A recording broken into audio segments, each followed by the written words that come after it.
जय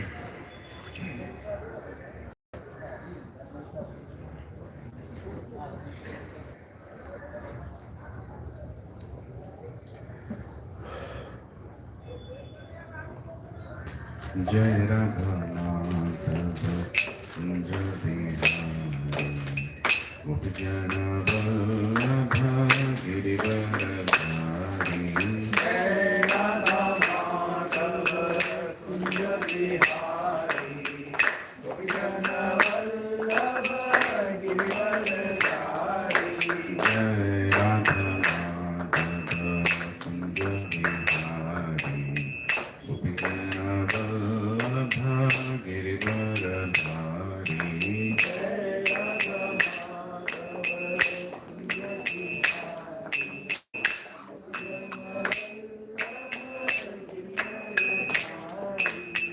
यशोदानंदन व्रजरंजन यमुनातीरवनचारी।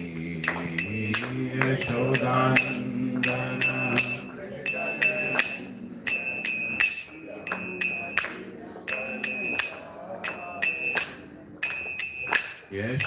यशोदानंदन व्रजरंजन यमुनातीरवनचारी। यशोदानंदन व्रजरंजन यमुनातीरवनचारी।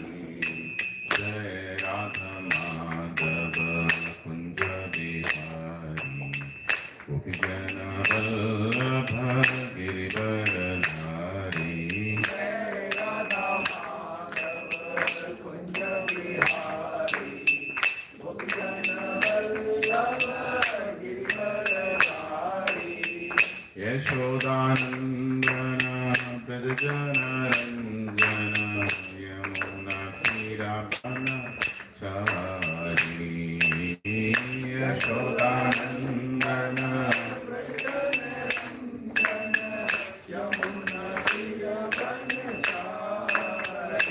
हरे कृष्णा कृष्णा कृष्णा हरे हरे हरे राम राम राम हरे हरे।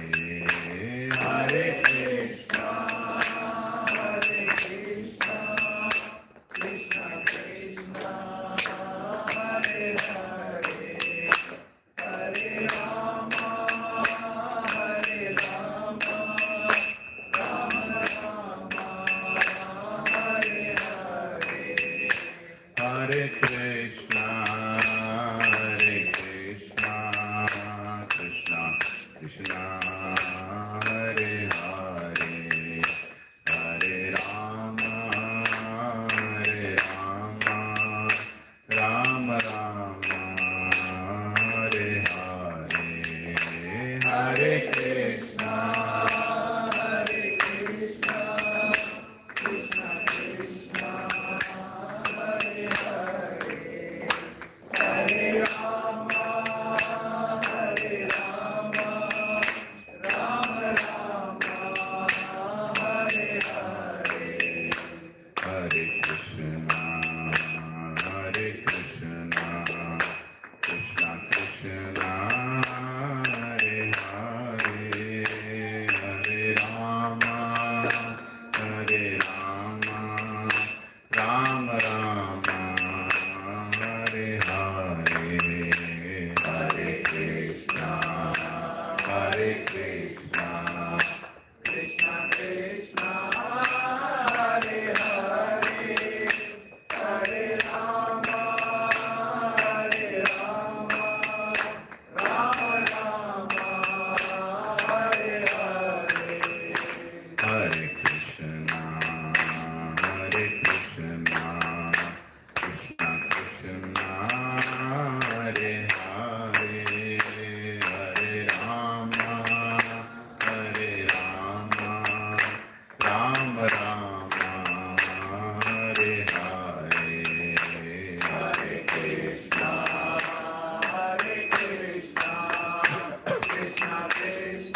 राधा गोपी वल्लभ राधे।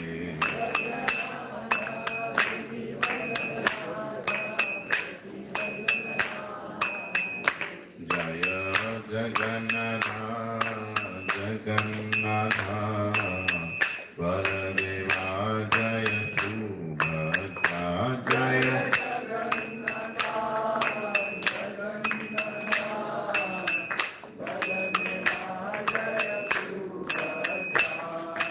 जगन्नाथ स्वामी नयन पतगामी नयन पतगामी भाव तुम्हें। जगन्नाथ स्वामी नयन पतगामी नयन पतगामी भाव तुम्हें। निताय गौरांगो निताय गौरांगो निताय गौरांगो गौर हरि। निताय गौरांगो निताय गौरांगो निताय गौरांगो गौर हरि। जय सच्चिनंदन जय सच्चिनंदन जय सच्चिनंदन गौर हरि। जय सच्चिनंदन जय सच्चिनंदन जय सच्चिनंदन गौर हरि।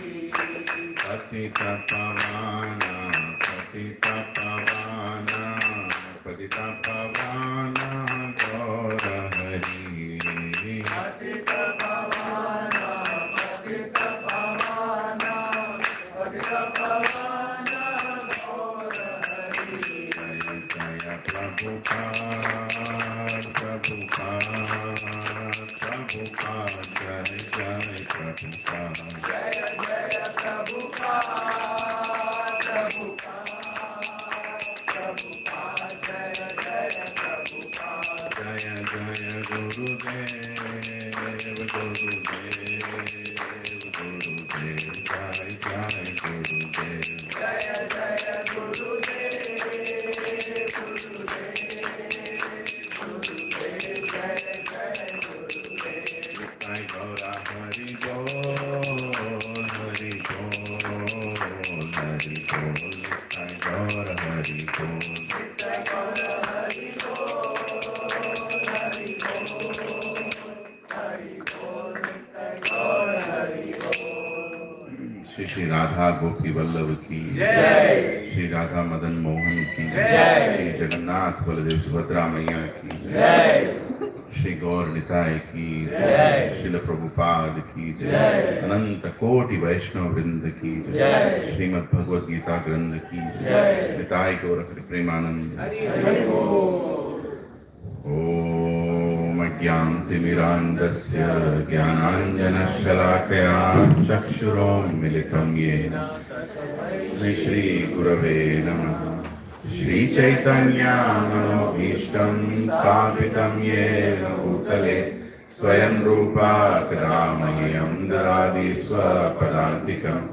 वन्देऽहं श्रीगुरौ श्रीयुतापदकमलं श्रीगुरुं वैष्णवांश्च। श्रीरूपं साग्रजातां सहगना रघुनाथान्वितं तं सजीवं साद्वैतं सावधूतं परिजनासहितं कृष्णचैतन्यदेवं Shri Radha कृष्णपदां सहगना Lalita श्रीविशाखान्वितांश्च।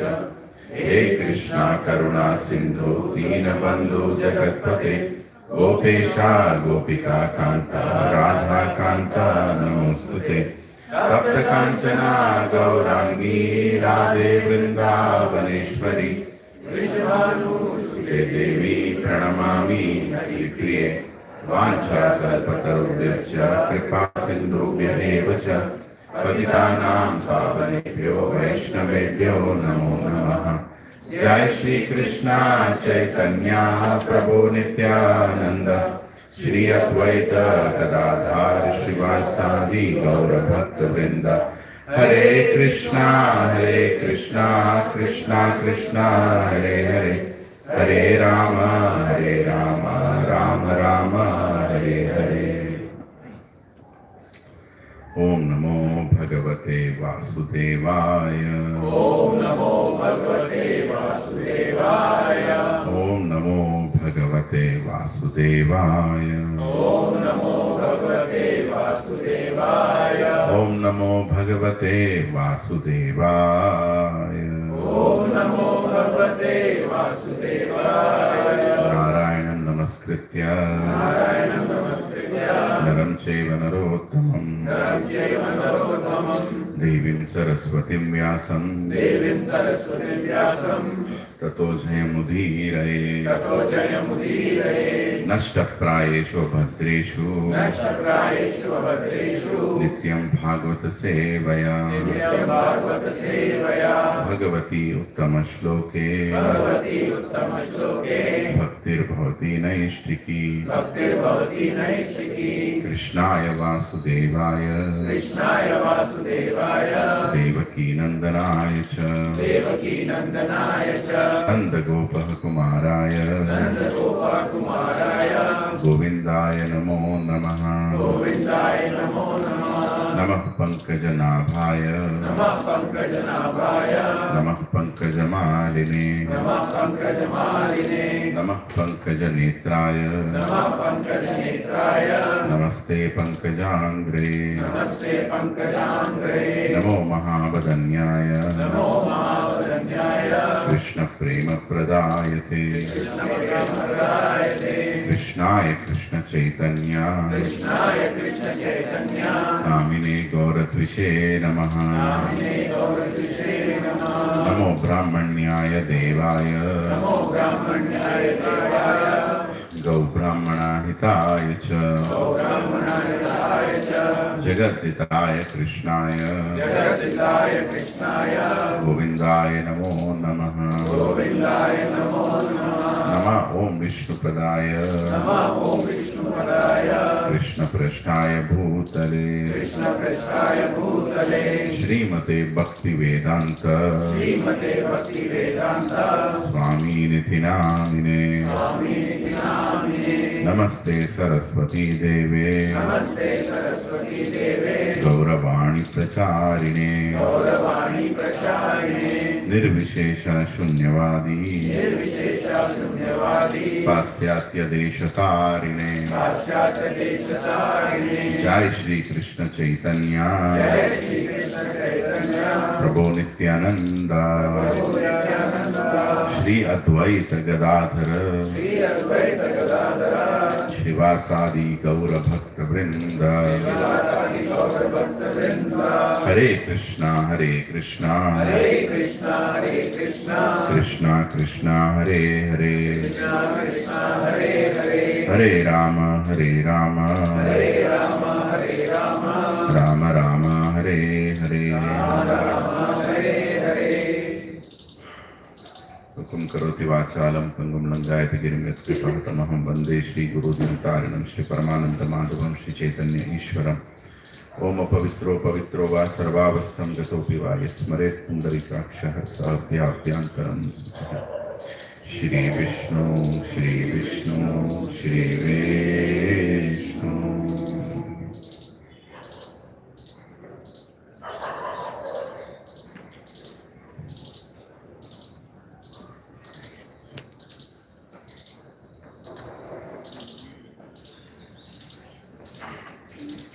Hare Krishna.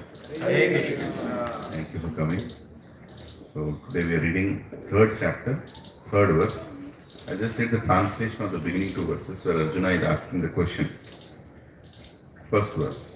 Arjuna said, O Janardana, O Keshava, why did you want to engage me in this ghastly warfare if you think that intelligence is better than cruelty work?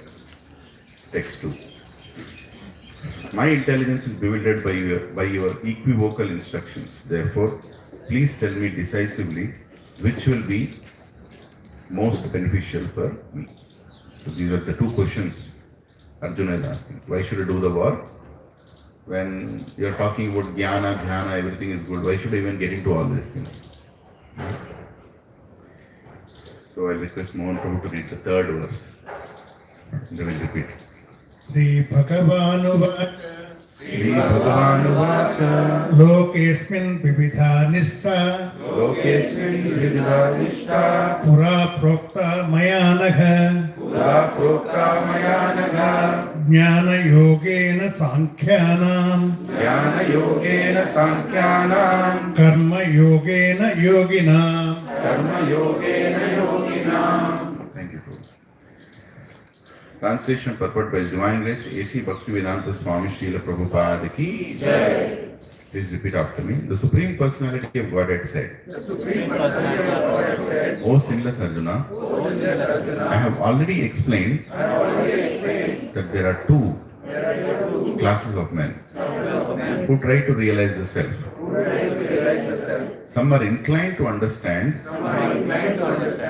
it by empirical, philosophical speculation, and others by devotional service. Purport. I'll just read the purport. Please, everybody, stay attentive. In the second chapter, verse 39, the Lord explained two kinds of procedures, namely Sankhya Yoga and Karma Yoga or Buddhi Yoga.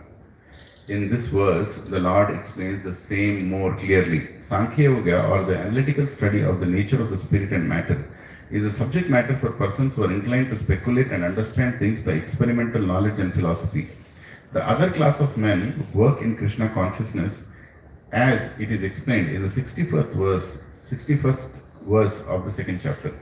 The Lord has explained also in the 39th verse that by following the principles of Buddhi Yoga or Krishna consciousness, one can be relieved from the bounds of action. And furthermore, there is no flaw in the process. The same principle is more clearly explained in the 61st verse. That is, that this Buddhi Yoga is to depend entirely on the Supreme, or more specifically on Krishna. And in this way, all the senses can be brought under control very easily. Therefore, both the yogas are interdependent as religion and philosophy. Religion without philosophy is sentiment and sometimes fanatism, while philosophy without religion is mental speculation. The ultimate goal is Krishna.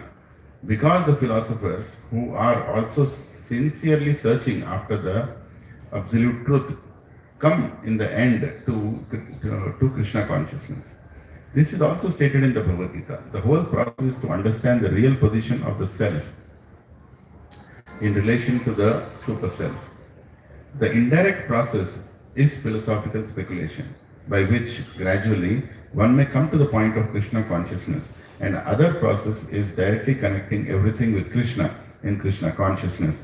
Of these two, the path of Krishna consciousness is better because it does not depend on purifying the senses by a philosophical process. Krishna consciousness is itself the purifying process, and by the direct method of devotional service, it is simultaneously easy and sublime. Srila Prabhupada ki Jai.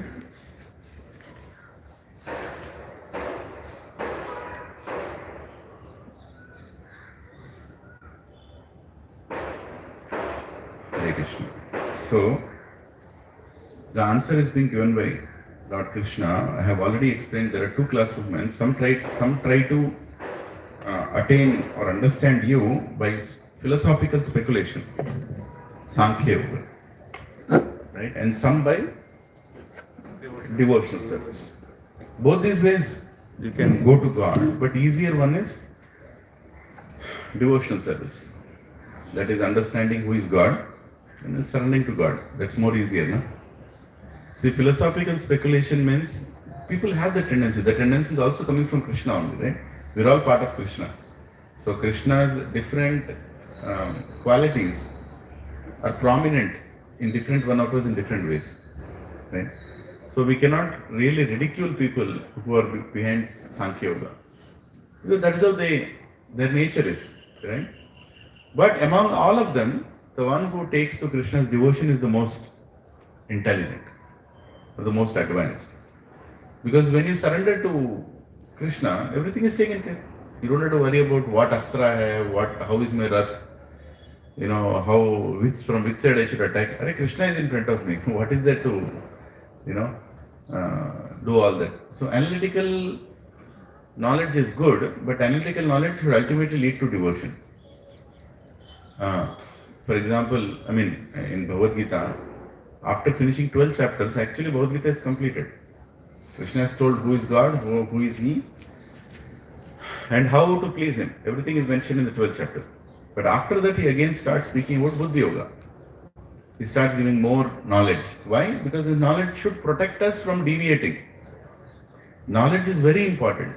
Right? Today, the society is in trouble because people don't have knowledge. Right? There is a beautiful statement. You all can repeat after me in the purport.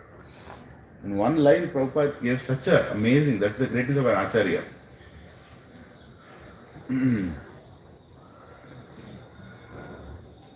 Yeah. One second.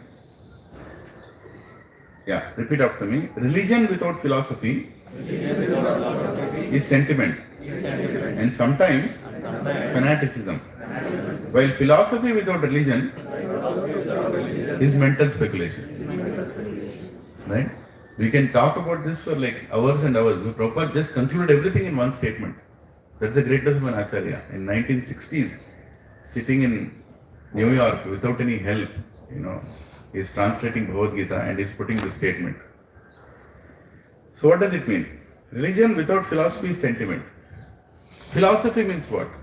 Philosophy means the truth explained through Vedas, right, in an understandable way to us. That's philosophy. Understanding given by God. Tattva Jnana given by God. Complete knowledge given by God. So what happens, people when they come to religion without proper philosophy, what it will lead to? Fanaticism. Meaning, I believe. Who are you to tell me? I believe. Arey Baba, you believe. But how do you substantiate your belief? Sentimentally I believe. Of course, I am saying that some people are at a level where they don't need a philosophy anymore. But that's a different level. But we should not enact that we are in that level without having proper philosophy. You following? You are a doctor. You want to treat others, but you should also do MBBS. Right? You can't just say that, I have good intentions, give me a knife, I will cut this fellow and cure him. Right? You need some philosophy, you need some knowledge. Then you can go and operate and you are safe in whatever you do. But if you are just sentimental about it and you start doing things, then it is called fanaticism.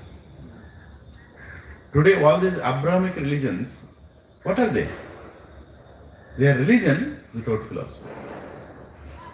Or rather, the philosophy is completely sentimentally driving them. Right? There is no basis, strong basis of God's values behind it. Right? And we can see what damage they are doing to the whole world. Right? Today in Bangladesh, people are praying every morning whether they will be alive today evening or no. What fault did they do? Nothing. They are just part of one religion called Hindu. That's all. Isn't it? And what is the other fellow doing? He has no clue what he is doing. He is just fanatic, sentimental. Kill those people, you'll go to Allah. And they're killing, shouting the slogan, Allahu Akbar. Can you see that? They're burning a body of a person, beating him to death, and shouting the slogan, Allahu Akbar. But did Allah really want them to do that? Is that love of God? Is how you show the love towards God? No. Now just don't look at it like that. Even a person who is killing an animal in the name of Bali is no different. It is no different. You are taking an animal in front of God's deity and you are cutting its neck. And you are shouting, Jai Kalima, Jai Shivji. Whatever it is, the same thing. There is no difference. Next life you will be in that same position. That's all it is. Karma is not going to leave you. But it's very important, religion is backed by philosophy. Otherwise it only leads to fanaticism. Where people are not ready to discuss religion. Right? We should never get into a state where we are not feeling comfortable to discuss. Right? Okay, you have a question. Please tell the question. I'll try to answer or I'll get the answer. But there is an answer. But in other Abrahamic faiths and all, there is no discussion. If you don't follow, you're killed. There is no discussion. Right? One woman was asked, why are you wearing burqa? She said, if I don't wear burqa, people will be attracted to me. Good. If you don't wear burqa, somebody will be attracted to you. Male will be attracted to you. Right? Is that answer right? Right only. There's nothing wrong. Okay. So, what about you getting attracted to a man? He's not wearing burqa, right? He's not wearing burqa. So, what about that? What is the answer? There is no answer. There is only answer. No, my fate is telling me I should wear burqa. That's all. Right? So you can see here, it is pure sentimental push. And if you don't follow it, you are killed. If you discuss about it also, you are killed. If you repeat something that is mentioned in scripture also, you are killed. So what is purely fear-based, no? Isn't it fear-based? The whole thing is fear-based. You be fearful of God and His followers. If you are not, you are killed. Is that religion? Is that the way God wanted us to live? It's for people to assess. Right? It's for people to assess. People should have their brains to think, Arey, what am I doing? How can God ask me to do? See, look at Arjuna. What is he asking? Krishna is telling fight. He's telling Krishna, why should I fight? Your instructions are equivocal. On one side you are saying do the fight, on the other side you are saying be satisfied in the self, Sita Prajna. What is this? I am not able to understand. Please clarify. Can you ask this question in other faiths? No. If you don't fight, I'll kill you. You are my party or whose party? You are understanding the greatness of Sanatana Dharma. You should understand. This is the greatness of Sanatana Dharma. That you can question. That you can question and understand. You are not following anything blindly. And if somebody says, women have to be like this, men have to be like this, there is a reason behind it. And we are ready to discuss the reason openly. Provided you have the open mind and heart to listen and understand. And you can question God also. Yes. You are questioning God also here. Oh. Isn't it? You can question God. Supreme Personality of Godhead. And many times, not one time, two times. And you are not listening to God also. And what is God doing? He is not taking Sudarshan Chakra, kill Arjuna. This fellow, I trained him for such a long time, exactly at the right time he is saying he will not do. I'll kill this fellow. No. He is sitting there and speaking 18 chapters. And at the end of 18 chapters, he is telling, Arjuna, did you understand? If you are not convinced, you can ask me more questions. And it's your will whether you want to do it or no. Wow. Jai Shri Krishna. This is God. Yeah? You want to say something? Sankhya Yoga, it is about like understanding God, what is and all that. Karma Yoga is like do not expect anything in return of whatever you are doing. So and then surrender it to God. Bhakti Yoga is like selfless service to God without expectation. I'm little confused between Karma Yoga and Bhakti Yoga because they sound very similar. That's what we are getting into. The last week also you asked the same question. Yeah. So in Sankshipt mein, in short, it is very simple. Doing work is not devotion. Doing work is not devotion. A lot of people in India think, I am doing work, devotion. Work is devotion. No, work is not devotion. Work done to satisfy Krishna is devotion. That's very important. Right? Doing work. Pandavas were also doing work. Kauravas also doing work only. No? Duryodhana never took casual leave. In 18 days he never took sick leave, casual leave, kuch leave nahi liya. He was in fact he was more, focused on work. But is that work devotion? No, work is not devotion. When you do that work with the right purpose to satisfy the Supreme Lord is devotion. So karma in itself is not yoga. Yoga means to connect with God. Right? Karma is just performing an activity. We are doing some karma at all the time. Even blinking an eye is karma only. Speaking is karma only. Every activity is karma. And every activity has a positive and negative reaction according to your consciousness, according to your action. But when you do it in service of God, that's karma yoga. Right? So actually people misunderstand that karma and dhyana are bhakti. No. Karma becomes karma yoga when you add bhakti. Jnana becomes jnana yoga when you add bhakti. Dhyana becomes dhyana yoga when you add bhakti. Ashtanga becomes ashtanga yoga when you add bhakti. And what is bhakti yoga separately? Is it there is no bhakti yoga? Bhakti yoga is the essence of everything. You are once again explaining that do it for Krishna. You can achieve Krishna in multiple ways through bhakti. In multiple ways. And the ways are different yogas. Right? There are different ways to love a person. Paternal love, Shanta rasa, Sakhya rasa, Vatsalya rasa, Madhurya rasa, Dasya rasa. But in all these rasas, there is bhakti. You can achieve God through different yogas. But in all these yogas, there has to be bhakti. Bhakti has to, if you understand bhakti, then you can perform any activity for God through any of these yogas. So bhakti is also separately explained. And it is explained that when you do bhakti yoga, you don't have to do all these things. Right? Krishna beautifully explains second chapter. If you have a river beside your house, why do you need a well? तो ये जो पंडित वगैरह या जो आपके कर्म कांड करते हैं, is it bhakti or it is not bhakti? कर्म कांड जो होता है. Well, I mean, karma kand definitely is not bhakti. Karma kand means what? You do this, I'll do this, you do this for me. That's karma kand. You're using God for your enjoyment. That is karma kand. जो rituals करते हैं. I'm not telling all rituals. The question is performing karma kand bhakti? No, it's not bhakti. But is performing a ritual bhakti? It can be bhakti. It can be bhakti. The same karma kand can be done with devotion.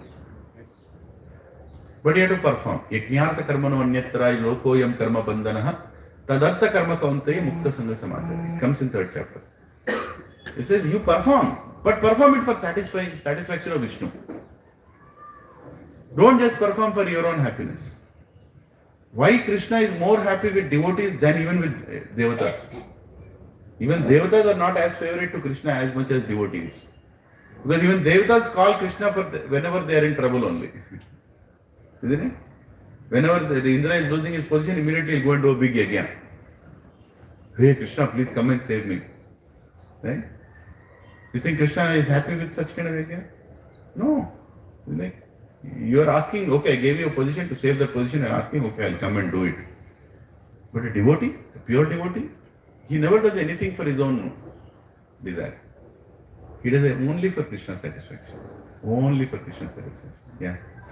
So our mother and grandmother, they never got a chance or opportunity to attend satsang like this. They listen and understand Bhagavad. But what we have seen them like morning and evening without anything, whether they are sick or busy or whatever is there, they never forget to do the puja and they never expect anything in return of that.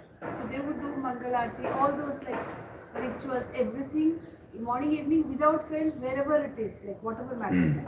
Is that bhakti? But they do not have Sankhya or maybe not. Yeah, they don't have the jnana. Mata, you should see the conclusions of the person when he's speaking. You don't have to know all the Sanskrit verses. You don't have to know. You don't have to read all the Puranas. What is their conclusion? In their lifestyle, what is their conclusion? Always observed in God. Like so that's bhakti. That's bhakti. You don't need jnana to achieve bhakti. But having jnana definitely helps you in bhakti. Right? Bhakti doesn't need any jnana. But bhakti, if your conclusions are wrong, that means your jnana is wrong. You need jnana. That's exactly what I told, right? Abrahamic religions. They think they are doing bhakti by killing people. They think they are doing bhakti by killing people. Yeah, that is how dangerous, If I tell all of you, after attending this class, take the knives and kill 20 people. That is the conclusion of Bhagavad Gita. What am I training? I'm creating havoc in society. Isn't it? But you need Gyan. And you need a proper conversation. Why are we doing this? What is the right thing to do?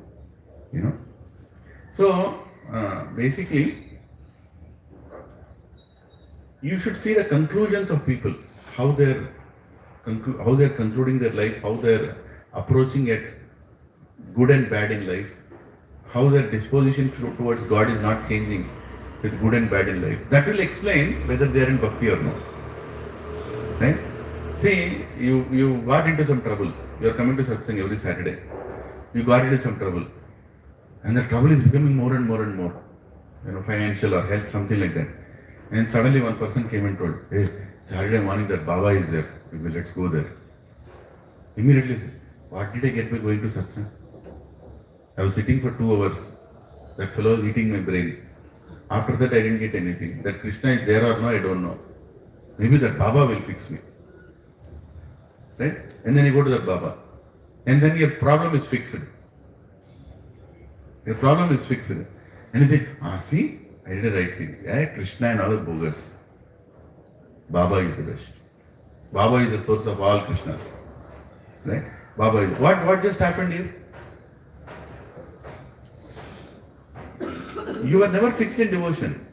You are shopping for, some personality will come and fix your problems.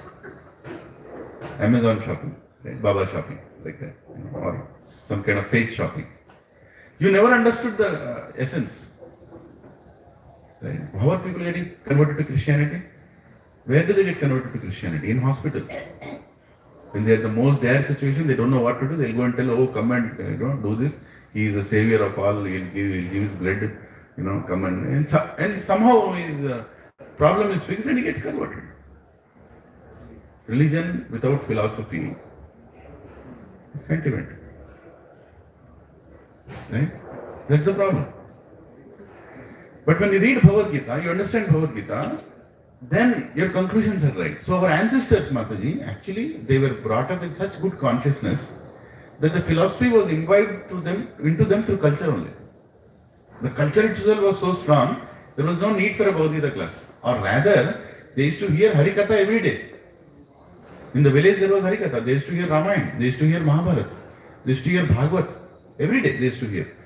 They don't have to memorize anything, but their consciousness is filled with Krishna. Right? So, that is devotion.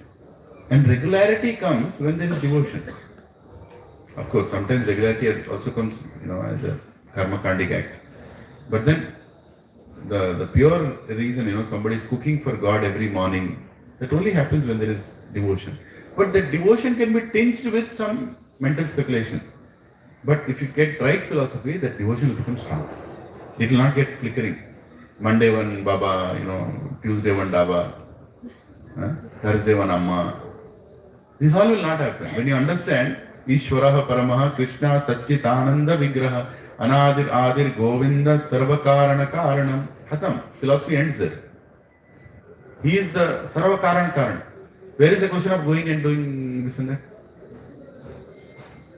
Arjuna, he could ask this knowledge to Lord Shiva also. He met Lord Shiva.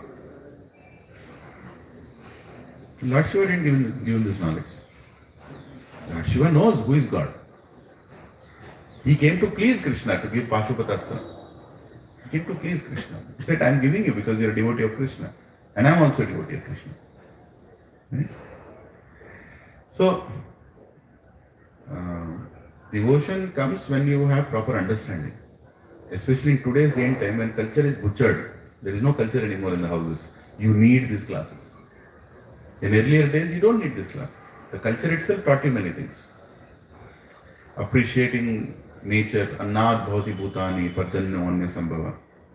Right? This anna, this rice, this grains is coming by yajna.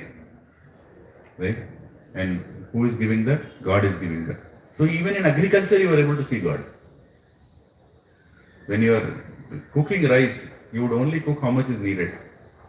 You will never throw rice in the dustbin. Now go and see the dustbin. Half the dustbin is filled with food only. They have no appreciation of food.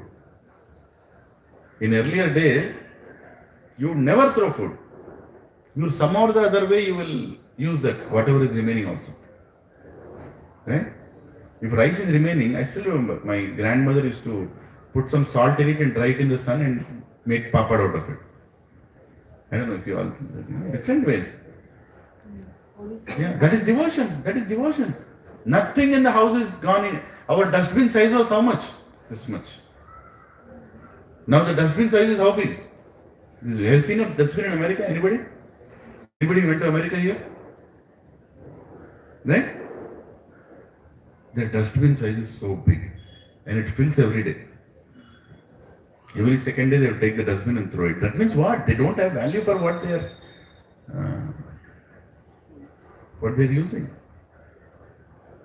We reusability, proper living with nature. Sanatana Dharma has it in its veins. We don't have to be taught how we reuse things. We reuse everything. There's nothing that is not. Even after burning, after making the cooking, the coal that is left is used as Dantamanjan. Where is the question? And in all that there is devotion. I'm getting into all this because I want to tell, in all that there is devotion. Because devotion means you understand everything is part of energy of God. You will not disrespect anything. Anything. Our ancestors never disrespected anything. So their approach was not sentimental.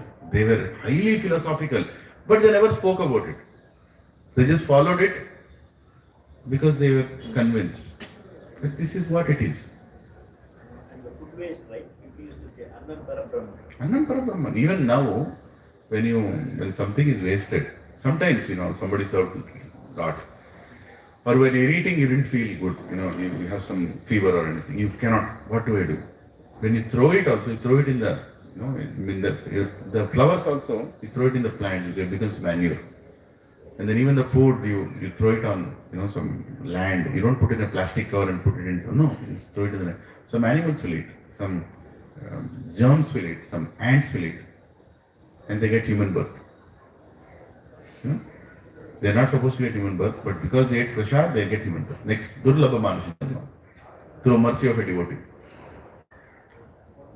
So nothing is left. Husband is taking the responsibility of taking the wife back to God. So whatever is left in the husband's plate, wife will eat. As prasad she'll eat. If I tell this today, they'll beat me outside. The cosmopolitan woman. Right? You can't tell all these things. Where is the consciousness to even understand what I'm speaking? So some topics are better not spoken. Anyway, point is, understand, what is the whole purpose of life? Purpose of life is to go back to Krishna, not to find a good facility here, not to find good, happy life here. You have not come to material world for honeymoon. You are being punished in this world, or rather you are being revived in this world. But a lot of people think taking birth is like honeymoon. You want to enjoy this material world. This material world is not for enjoyment. Take that statement very clearly. The most fortunate people today on the planet are Hindus in Bangladesh, because they exactly know what to do now. Pray. Actually, they are the most fortunate people right now. Because they have no other choice except pray. We are not praying right now. So we are the most unfortunate people. We are in a lot of comfort zone. Will they die? Yes. Will you die? Yes. Are they dying by praying?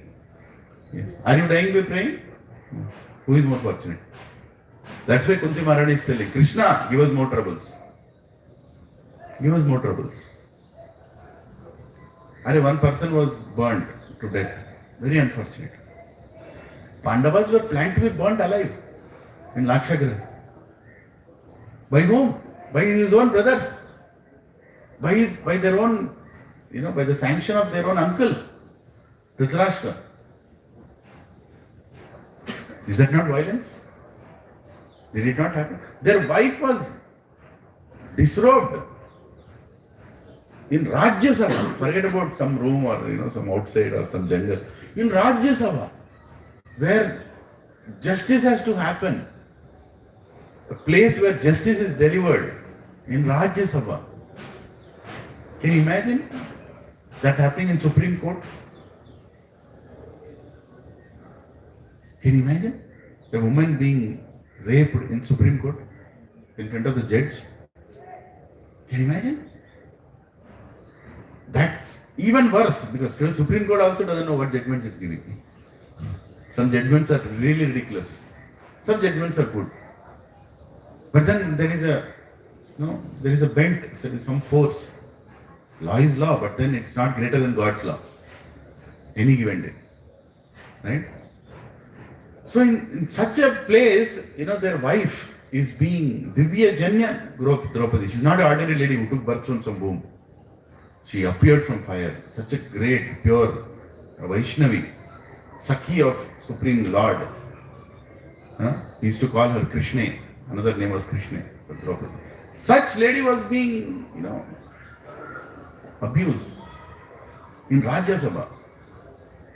Pandavas should be how angry on Krishna? What nonsense are you? Where are you? No. He said, Krishna, you are there, please, give us your shelter. And that's the nature of the material world. Don't expect anything good. Don't try to make this, do you think if BJP wins in all states, we'll be happy life? You are in illusion. No matter which party comes. Okay, it might be favorable a little. I'm not telling, may not be. But where is the question of favorable, unfavorable when people don't know Bhagavad Gita? Right? Where is the question of justice when you don't know Bhagavad Gita? We should learn Bhagavad Gita. When all the leaders of any party know Bhagavad Gita, that party is the best. Right? Knowledge is very important. Because without knowledge, religion is sentiment. Right? And religion only, and a practice only with, what is it?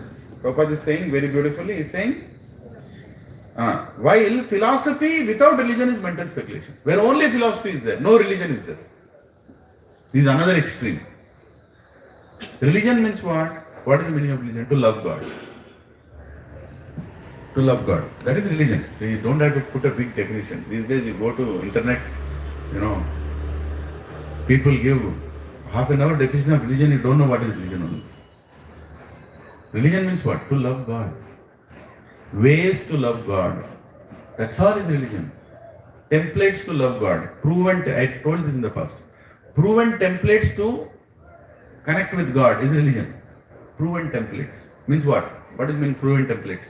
What is a template? You all in software, right? You all know. What is a template? Huh? Readily usable. And what are the other things about template?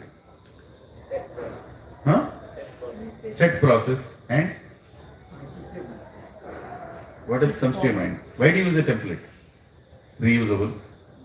Right? What else? Shortcut. Yes, shortcut. You don't waste time. Easy to extract it. Huh? Effortless. You just take it and do it. Yes. What else? Easy to extract information. Easy to extract information. Easy to extract complete information. If you have a template, you don't need to worry about what else did I not capture. Template is there, everything is done. And it's time proven. Most important, time proven.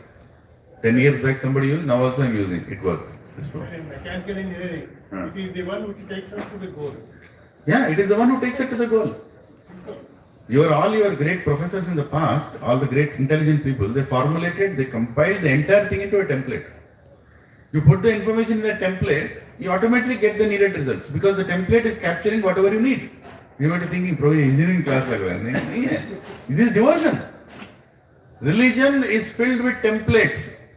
Religion is nothing but a set of templates that help you connect with God. That is religion. Religion says, bend down, sashtanga. Right? It's a template. The moment you do sashtanga, respect will automatically come inside you for God. You don't have to do anything extra. Right? The moment you bow down, respect will come. So to invoke an emotion, there is a physical act that is there, and that physical act is a template. Religion means what? To love God filled with templates. That's the religion. Somebody raises hands like this, somebody folds hands like this. They're all templates. When you raise hand like this, we also raise hands, right? Hare Krishna, Krishna Krishna, Hare Hare, Hare Ram, Ram Ram, Hare Hare. When do you raise hand? When you are helpless. You don't have any other way. Say the same mantra like this. Hold your hand. Hare Krishna, Hare. Did you feel there is a difference? Do it. Hold your hands. Hare Krishna, Krishna Krishna, Hare Hare, Hare Ram, Ram Ram. Do you feel the difference? Difference is there, right? Yes. It is there. What is this? It's a template of religion. Template of religion. Template of religion. Doing Abhishekam is a template of religion. Abhishek of the Archa Vigraha. Right? Plucking flowers and keeping it nicely in front of God is a template of religion. When you love somebody, what do you give? You give a rose or you give a pumpkin? Rose. Because it makes sense. Rose smells. Pumpkin smells. Something different it smells. But the point is, there is a template. This is a time proven. Patram, Pushpam, Phalam, Toyam. Krishna is taught how to give rose. He told, Pushpam, give me a rose.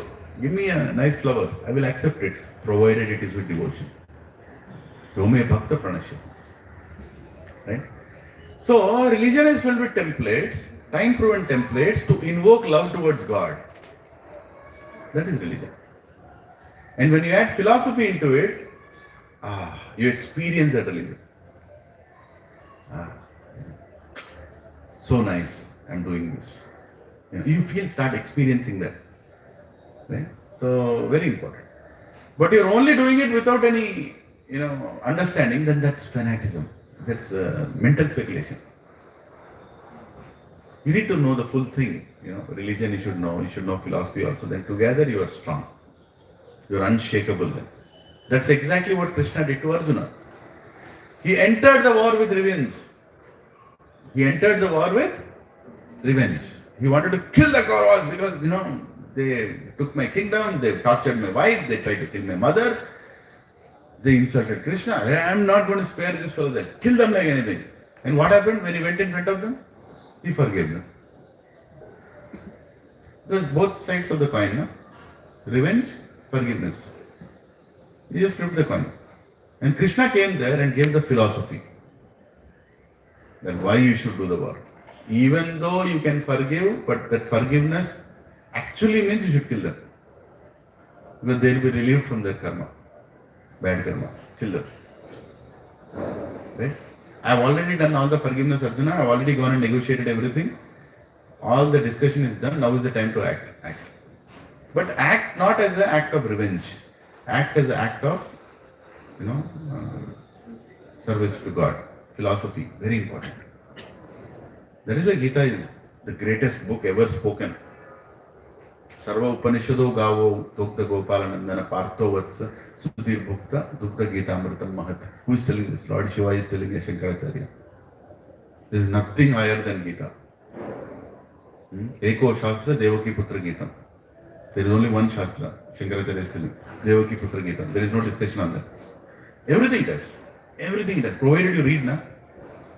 There are so many, so-called Sanatani fighters. They don't know Gita. What will happen? Their faith can be shaken anytime, Prabhu. But when you know Bhagavad Gita, you'll never be shaken. You'll know exactly what you are going for. So our ancestors, they had the culture. Culture means what? What comes to your mind when you hear the word culture? What we follow. Huh? What we follow. Yes. Huh? Good things to follow. Not necessarily good or bad. Culture is culture. Pre-existing rules. Pre-existing rules. Yes. Way of life. Huh? Way of life. Way of life is culture. Yes. What else? Set of process followed by a group of people for a long time. Set up process followed by long people for a long time. That's culture. Yes. Basically, Prabhuji, believe whether it's wrong or right. Believe whether it is wrong or right. Yes. Tradition. Tradition. Yes. That's also culture. I'm still looking for the full definition of culture. People think culture means dresses. I'll go and wear this dress, that's culture. People think culture means festivals. Right? You all are right, huh? It's not like but there is a complete definition. It is a set of practices which followed by the group of people which binds them with a common belief. It binds them with a common belief. And which give them more pleasant and happy feelings. Yes. Pleasant. It makes them feel happy. Give them more feeling. Yes. Obviously, you will follow a culture which will make you happy. Yes. Yeah, all this is right.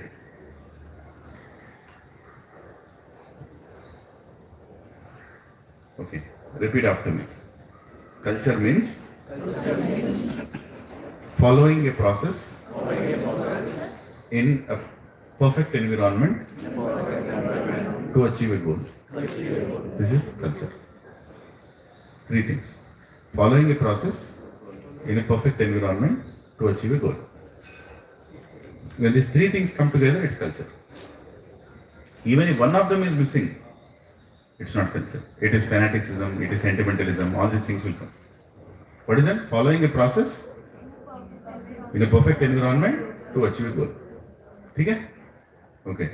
So, let's take an example. You take one fellow, from Cambodia, some fellow, or some country, remote country. You bring that fellow. You make him wear a shoe, then pads on the legs, guard, pant, shirt, then make him wear gloves, put a helmet, and give him a bat. What will he do? He'll ask, what are you doing with me? No, you should wear all these things. But why? Why are you making me wear all these things? Why are you making? So he can go and play cricket. Again, to play cricket, you need to wear all those things. That will protect you. Isn't it? So the goal is to play cricket. The process is to wear all these things. And you need a cricket ground. You can't play that in bathroom. You can't play that in anywhere. You need a proper environment. Okay? So you're following a process in a perfect environment with a goal. That's called culture. Simple words. Okay? Why is Mera Bharat Mahan? Why is Mera Bharat Mahan? Because I've taken birth in Bharat. No. Mera Bharat Mahan is why? Because we have the right process and the right environment and the right goal. That is why Mera Bharat Mahan. Bharat Mata Ki Jai. Why do you say? Because we have the right culture. Culture includes process, environment, goal. Right? You have process, you have environment, but there is no goal. There is no meaning to the culture. What is the process to go back to God in Kali Yuga? Chanting the names of God. Harar Nama, Harar Nama, Harar Nama eva kevalam, kalau nastiva, nastiva, nastiva, gatranyata. That is the process. Right? So, in India, is the process good? Yes. What is your name, bro? Huh? Vivek. Vivek Buddhi. He has differentiation. What is your name, Mataji? Sumitra. Mother of? Lakshmana. Mohan Prabhu. Mohan means the one who attracts. Who is the one? Madan Mohana Mohini. Krishna. No, Madan Mohana is Radharani, but Madan Mohan. Mohan means the one who attracts. Right? You open a telephone directory. Shiva Prasad, Bhaskar Rao, right? Srinivas Reddy, Srinivas Rao. What is this? Huh? Ramakrishna. Holy names are everywhere. Isn't it? The process, environment is perfect. You can hear the mantras, you can hear, the temple bells, you can hear. That's been beautiful environment everywhere. And the process also is there. Just go to that place, sit down and hear the class or hear the kirtan, hear the bhajan. Process also is there. But what is missing? Goal. I don't know why am I going. That is where culture is failing today. Right? Our culture is failing because we don't know the goal. A child is asking, Nana, why should I get up in the morning and do Aarti? I can get up midnight also. What answer the father has? He has no answer. Right? Why are you not able to give your children religion? Because you are not telling them the goal. You are only showing them the process. You are only showing them the environment. You are not telling the goal. Why I have to practice what I have to practice. Are you following? Goal is not explained. You are telling everything else except goal. What is the goal? To not take birth again. That's okay if I take birth again. You tell them, that's okay if I take birth again. Then what will help? Then you have to explain what is the meaning of death, what is the meaning of birth, what is the meaning of disease, what is the meaning of old age. Right? They are not seeing, right? They are not seeing. These days, how many people are seeing dead people? How many are actually even attending when somebody dies? People don't take their children there. No, he'll get disturbed, My son is Oak Ridge student. You should not see dead body. My son is, Santa Monica student. Or what is it? Santa Maria. My son is, my son is this international school student. My son is Srinidhi student. He should not see dead body. His mind will start working when he sees a dead body. He'll ask his father, Nana, what happened to him? He is dead. What is the meaning of death? That means he'll not get up. Why are you burning him? Because that's the body. Who will teach this knowledge? This knowledge. This is knowledge. Prabhuji, you are disturbing the mind of my children. Your mind is, your family is already disturbed. You're not getting the fundamental fact. Right?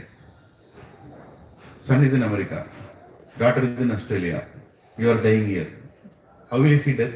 How will your children see death? Right? Nobody to take care of you. You have given them stupid education. That stupid education have taken them to stupid countries. And you are suffering here. You can't walk. You can't stand.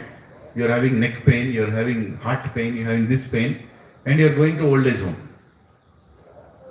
How will your children know what is disease? Until they get the disease. When you serve somebody who is in disease, they will understand what is disease. You understanding? You have to serve somebody in disease. When your father is in disease, then you will know what is disease.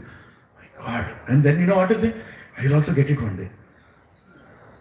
I will also get it one day. Time is separating. My father used to lift me and run with me. He used to make me climb mountains. He used to take me to vacations. My father, who I thought was Superman of my house, the most strongest person alive. That's what a child thinks, right? For a child, his son is Superman. What happened to my Superman? This is what happens as age comes. Oh my God, what is his old age? What is this disease? My father used to like masala dosa. Now he can only eat curd rice. He's telling I'll only eat fruits. This is what happens. My God, what is going on? This is knowledge. This is knowledge. In your life, you should see birth, you should see death, you should see old age, you should see disease. When you see all these four, then you get Vijnana. Realize knowledge. And the one who gets awakened by that knowledge is called Buddha. Buddha means who? The one who is awakened. Are our children seeing all these things? Are we allowing our children to see all these things? You are keeping them in illusion. They'll curse you when they become old. That you brought me up in such a way that I'm a useless fellow. You didn't take me to a satsang and show me the truth. You thought, me attending attentively is important, my children is not important. They will curse you. Because you are not giving them a knowledge which they are supposed to know now. You understanding what I'm saying?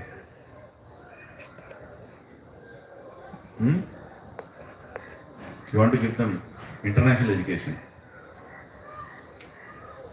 You want to tell them how is the world. They don't know what is locally available.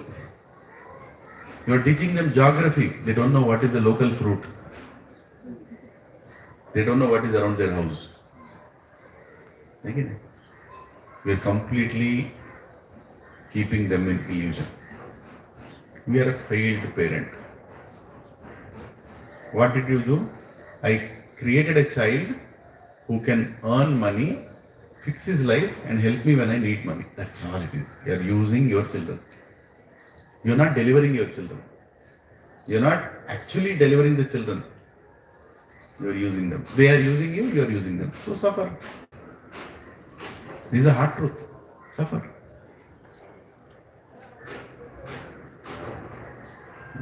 थोड़ा heavy है ना? क्या करें? भगवद गीता ये बोलता है. Second part of the sentence. And Philosophy without religion is mental speculation. Mental speculation. So coming back to culture, in that culture only you can answer this. You're telling philosophy. Hey, touch the feet of uncle. They have come. Do this. You're telling your children. They don't understand. Philosophy without religion. You're not taught them religion, templates, proper understanding. You did not give, and you're asking them to follow the process. They will not accept it. They'll think it's mental speculation. Nana, you think like that, okay? Today, children, why are they not listening to their parents? Of course, since many years that is happening, not only today. But then, earlier children never used to question so much. You will understand, my father knows better. My mother knows better, they just follow. Today they are questioning because of your CBSE and ICSE. Because of the way they are questioning is not wrong. Tadvidi pranipatena pariprashnena sevaya. Questioning is not, but questioning to understand is different. Questioning to object is different. Questioning to challenge is different. Question, they will give you the answer. Right? Philosophy has to be taught. Children have to learn. Children have to see the truth. Let children see difficulties. Why are you keeping your children shielded? How many difficulties your children have faced? No difficulties they have faced. No difficulties they have faced. Does it mean you have to throw them difficulties? Throw difficulties? No. Be prepared. Or prepare them to face difficulties. Tell them Ramayana. What is difficulty they'll understand. Tell them Mahabharata. Tell them Srimad Bhagavatam. Teach them the stories, they'll understand what is difficulty. Right? And then they'll face the life. You teach them geography, physics, chemistry, और क्या subject है? They'll face difficulties with all these things. They cannot face, they'll commit suicide. That's what is happening today.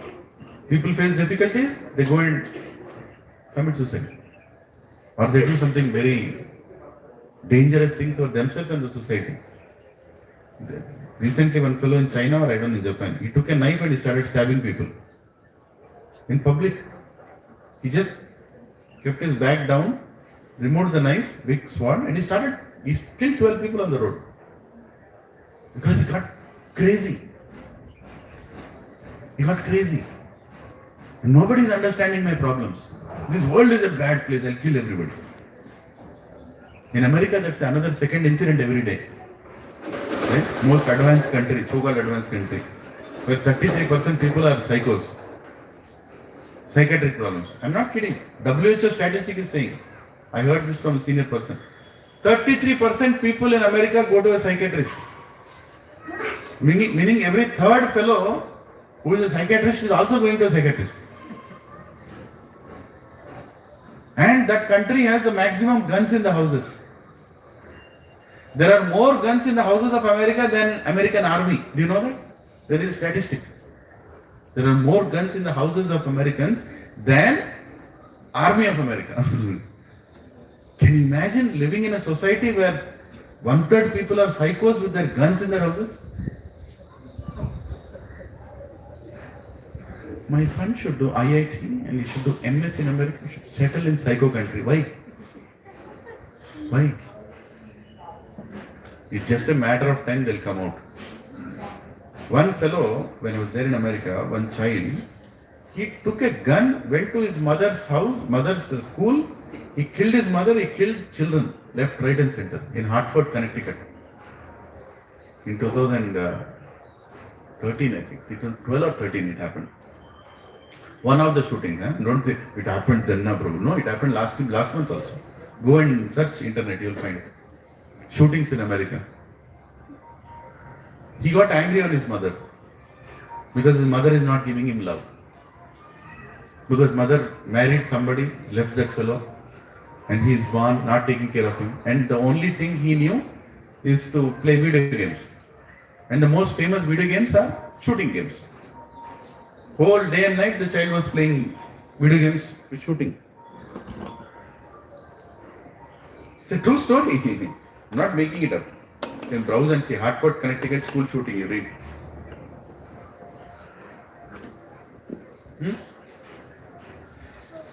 Look at the beauty, I mean, like, sorry to use beauty, but you know, the circumstances that were created. No love for the child, and the mother was a teacher in a kindergarten school. Mother was a teacher in a kindergarten school. What a teacher who doesn't love her own child is going and teaching children. Right? And her child is only playing shooting games, video games in the house. All the time. Part, you know, like, you know, video games are so graphic, they almost look like real. Can you imagine your child is pointing a gun and shooting somebody's skull, and the whole skull is blown into pieces, and flesh is falling everywhere, blood is falling everywhere. Don't look at me like that. Go and see your children what they are playing in their mobiles. That is exactly what they are playing. They are seeing how a scene looks like when you are shooting. That's what that boy saw. And they are enjoying also. They are enjoying. And they are telling another friend, hey, we'll play two-player game. You shoot this side, I'll shoot this side. You shoot from behind, I'll shoot from the front. And they are playing. How old children? 5-year-old, 6-year-old, 7-year-old, 8-year-old, 10-year-old. That's what they are shooting and playing. And then, what is the hobby of that mother? See the beauty. How Yamaraj plans everything. What is the hobby of that mother, that kindergarten teacher? Collecting guns. Can you imagine? Wow, what a teacher. Kindergarten teacher. Her hobby is collecting guns. She collected so many guns and kept in her, one Sten gun, one AK-47 gun, one shooting gun, one shooter gun, one this gun, one pointer gun. Right? All in the house. And what was the child seeing? He's seeing his mother collecting guns, not giving any time to him, and he's shooting. One day he decided, why shoot with all this? I'll shoot the real gun. He removed. I think 13-year-old boy, 12-year-old boy, something like that. He just took the gun, went to the school, shot his mother. Because that day morning his mother scolded him in the house. He got very angry after his mother scolded him. No love, right? There is no love. Lifted the gun and he shot at his mother. He directly went into the school, shoot at the mother point blank. And then what did he do? He felt it is fun. He saw the same scene that he saw in the video game. He took that and he started shooting children. Pat. Small children. 4-year-old, 5-year-old, kindergarten children.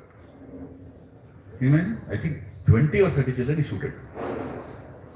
And somehow the police arrived and shot that boy. Is this culture? Is this a country? What are we creating?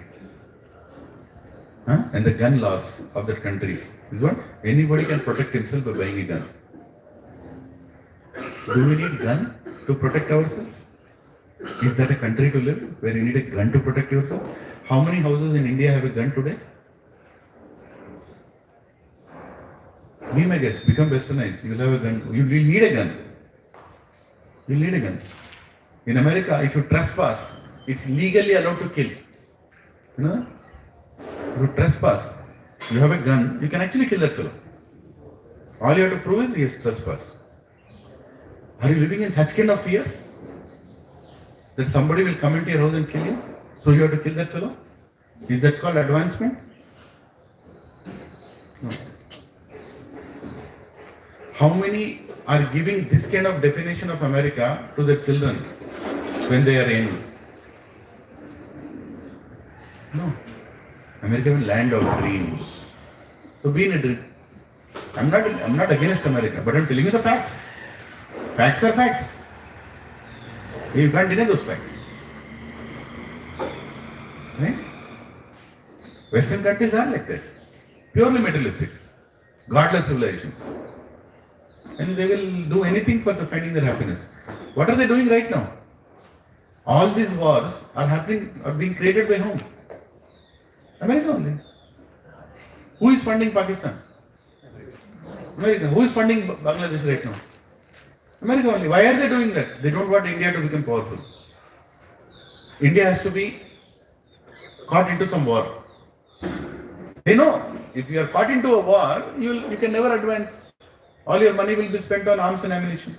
It will not be spent on infrastructure. It will not be spent on schools. So what should I do? I should create a problem inside them in the name of religion, and find a fanatic religion and throw them money. They'll go and blast themselves. Who is the real terrorist? America. Who is the real terrorist? All these kind of, all these kind of countries it's an open truth. You don't have to do a research also.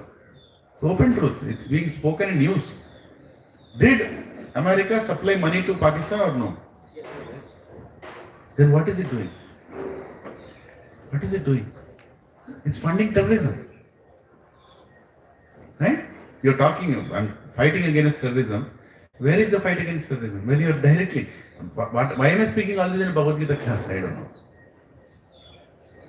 But you should understand that this world is not going to be a beautiful world any day. Don't try to fix this world. Get out of this world. Get out of this world. Surrender to Krishna, get out of this world. Do the fixing to the extent possible, but give the right knowledge to your children, give the right knowledge to yourself, your family, imbibe devotion in them, get out. You don't want to fall into the cycle of birth and death again. That is the purpose of religion. The purpose of religion is to get attracted to God so you can go back to God. Why will you go to God if you are not attracted to God? Why will you go to God? How many are eager to go to God? Very nice. That's why we are called the Satsang. Ask this question outside. Silkur Balaji temple became known as Visa temple. Right? The moment Trump changed the H1B policy, nobody is going to the temple. Balaji is thinking, kya hua? Where are my devotees? It's not that bad. I went on Sunday. They are there. Still that way, no? Still there is American train. Not that matters early. Or they might be going and asking, Balaji, please change the Trump policy. But the center is what? Visa only. I have seen people taking full set of visa documents, giving to the pujari there. Please show it to God. God is telling, Arey, read Bhagavad Gita, come back to me. I am giving you visa to come back to me. No. You stay where you are happy, I am here, I am happy. That's not, unnecessarily. I want to go to America. I want to go to Western country. There I will find happiness. There I will find this. There I will find that. No. That is today the situation of our country, where sentimentally people are doing puja. They don't know whom they are worshipping also. Doesn't matter. It can be a stone also. It can be a tree also. It can be a form also. It can be without any form also. Panjarutuna the right. Is your activity getting fulfilled or no? Are you getting the material benefit or no? If you are getting, go there. What does Shastra say? Arey, bhad mein gaya Shastra. Who believes in Shastra? I ask many people, they reject Shastra. No, I don't want to show Shastra. It is working for me. That's enough for me. Religion without philosophy. Sentiment. Sentimentally they are attached. Khatam. You go and tell a little here and there, they'll run away from because they're scared. Their altar has 24 photos. Right? Agarbatti has to go everywhere. One agarbatti will not go, more, ఏం చేస్తాడో ఏమో. Some bad will happen if I don't rotate that agarbatti. You go and give 25th photo also, you'll keep. This will work. Let me keep. That is the situation. No knowledge. No knowledge. Understanding? Zero knowledge. Only sentimental attachment is religion. That's not religion. Religion means proper understanding. This material world will have problems whether you come to satsang or you don't come to satsang. It will have problems. Because the material world is filled with all egoistic people, everybody trying to become God. How can you live together? You cannot live together. If you are becoming powerful, he will attack. If he is becoming powerful, you will attack. Where is the question of equality? Or the only way everybody will be happy when they declare one person to be happy, and that is Krishna. When the whole world comes together to serve Krishna, then there will be peace and prosperity. When the whole world is trying to find happiness in their own ways, then how can there be happiness? Not possible, no? When you water the root, the whole tree will be green. You are trying to water the branch, water the leaf, water the fruit, water the flower. I said, water the root. No, I don't believe in that root. So we are happy. So Krishna is telling that there are different kinds of people to me, one with philosophical speculation and one with devotion. And devotion was total surrender, no? Total surrender. We went into different topics, different ways. Huh? Perfect. आपको लग रहा है मैं आगे नहीं जा रहा हूँ. But understand what is culture. Next time you use the word culture, don't use it loosely. Culture means goal. Culture means environment. Culture means process. All these three things should together is culture. Why is our Indian culture great? Because we have an environment, we have the right process, and we have the right goal. That is the reason India never attacked any other country. India will never attack any other country. Right? Because our goal is not to occupy. Our goal is to pray. Our goal is to connect with God and go back. Prabhus and Matajis, the day India will be brought down, this world will become a hell. There is no doubt about it. Don't even keep a second thought about it. The day Sanatan culture will be wiped out. It's almost wiped out. Huh? Don't think, Prabhu, you are 80 crore people now. Okay. Out of the 80 crore, 79 crore, 99 lakhs, 99,000 are fools only. They are fools. Because they don't know what they are. They don't know what is religion. They don't know what is culture. Ask them. Deepavali, they'll put a lamp and they'll tell, oh, Deepavali. Oh, why do you put a lamp? They don't know. Wishing Merry Christmas to each other. Huh. They don't know what they do. So actually they already converted. Just a matter of flipping the coin. That's the situation. We are actually in a very horrible situation.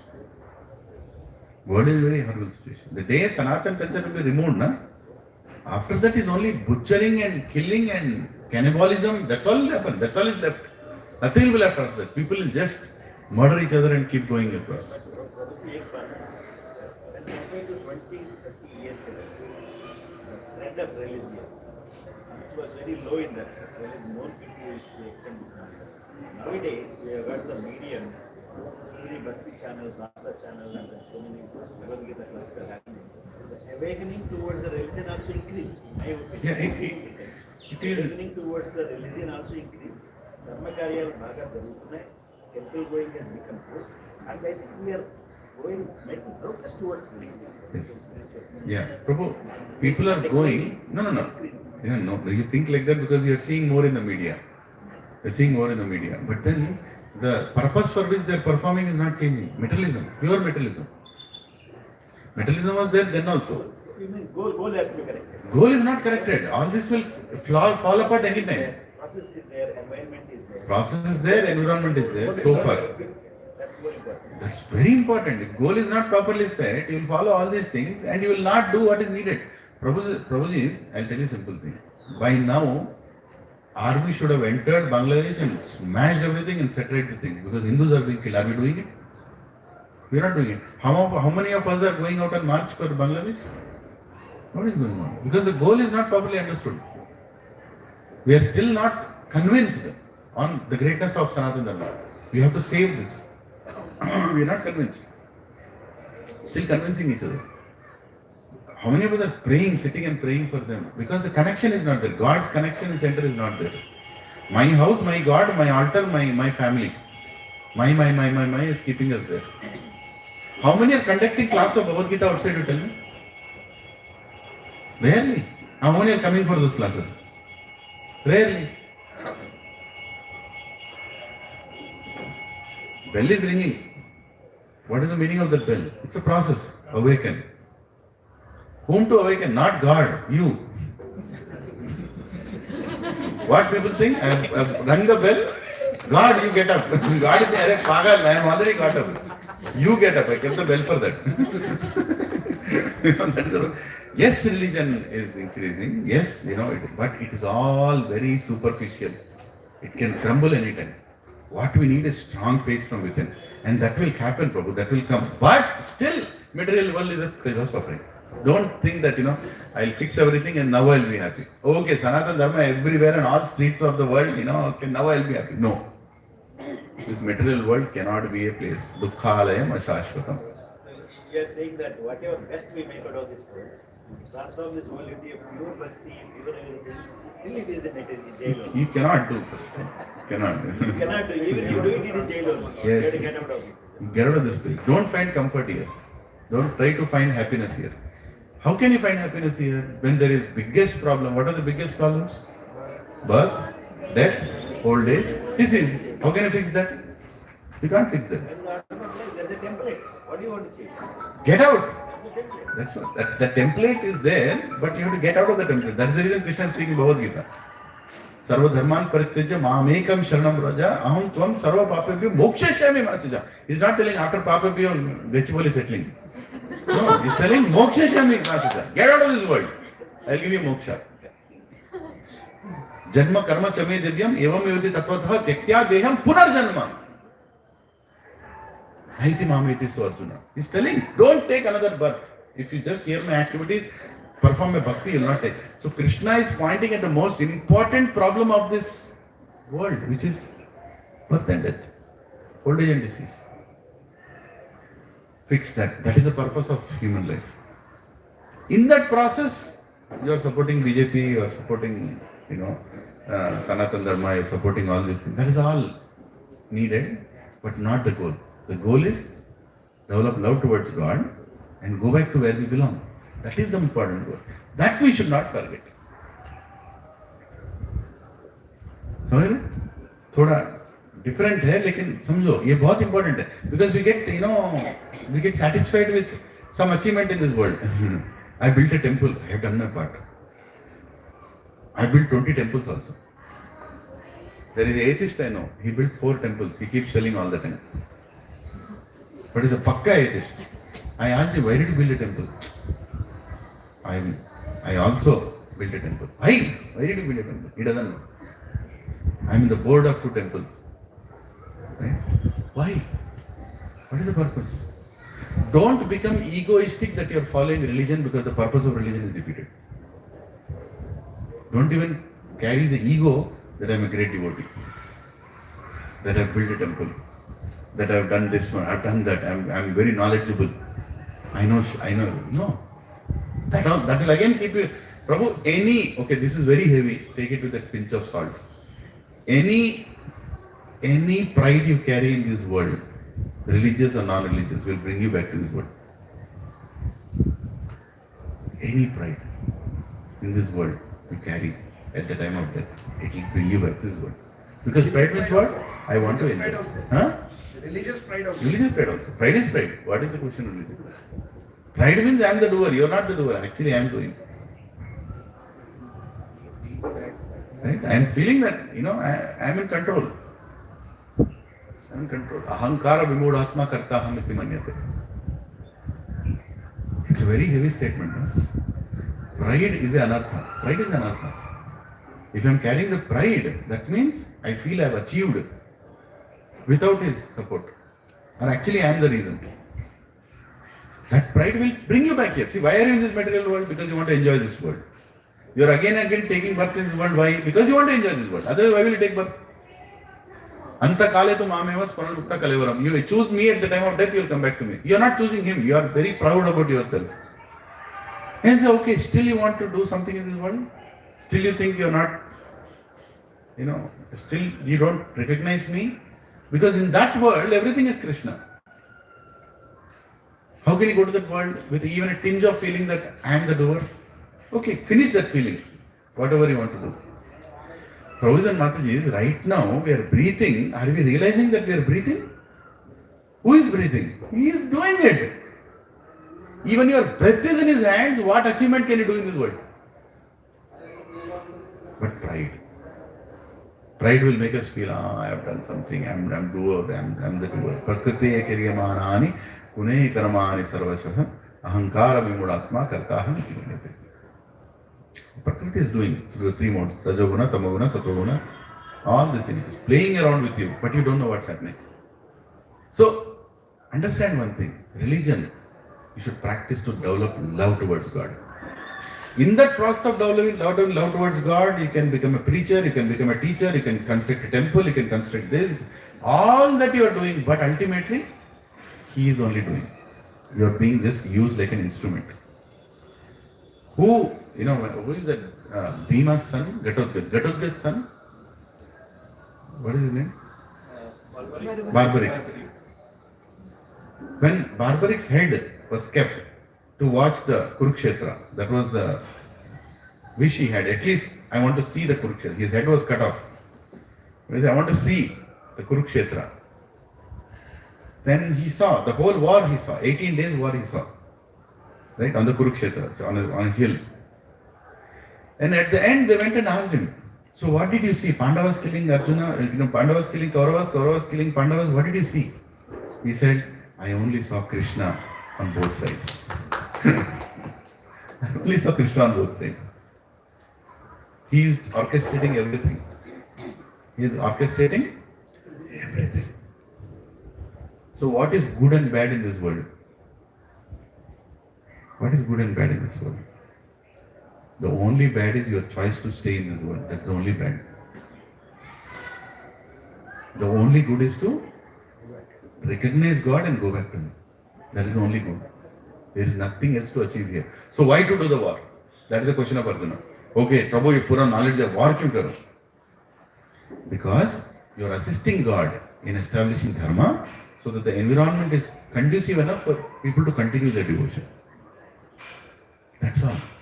If somebody is destroying this temple here, you should not sit here and say, what is good and bad in the world? Prabhuji bola na. Nahin. Go and stop them. Go and stop them because they are disturbing the environment which will impact my culture. Because culture includes three things: environment, process, goal. So if you are affecting the environment, I should react. If somebody is coming and changing the process, you should react. Say, hey, what is this new process you are creating? What is this aerial yoga? I never knew aerial yoga. Yoga means yoga. ये उल्टा कपड़ा डाल के क्या hanging yoga है? किधर का योगा है? People do aerial yoga also. People do all kinds of things in the name of yoga today. Right? But purpose of yoga is what? Purpose of yoga is to unite. 8 stages of yoga. Yama, Niyama, Pratyahara, so many. Asana. And finally is what? Samadhi. Samadhi means what? Samadhi means not going into the ground somewhere sitting, saying I am in Samadhi. No. Sitting here right now you are in Samadhi. How? You are hearing with rapt attention. You are only focusing on one thing. That is Samadhi. Absorption in God is Samadhi. You can be in Samadhi in a jeans and t-shirt also. Your external doesn't matter. What is there inside? How much you are absorbed in God is what matters. And everything else should support it. Right? See, goal is to go back to Krishna. Right? That is the goal. Process is to chant the holy names. Right? Process is to become less, process should make you less bodily conscious. Process should make you less bodily conscious. So I should perform activities which will take my attention from body towards soul. Are you following? Your process should take you from bodily activities to soul related activities. Shopping for dresses again and again, is that a bodily activity or soul activity? Body. Hey, gold ka price बढ़ रहा है, let me buy one more necklace. Is it a bodily activity or soul activity? Bodily activity. Makeup looking so different that even Yamadutas can't recognize. Bodily activity or soul activity? Bodily activity. Right? Very proud of being in a big house and to show off people, look at my car, look at my house, I have these many houses, these many. The bodily activity or soul activity?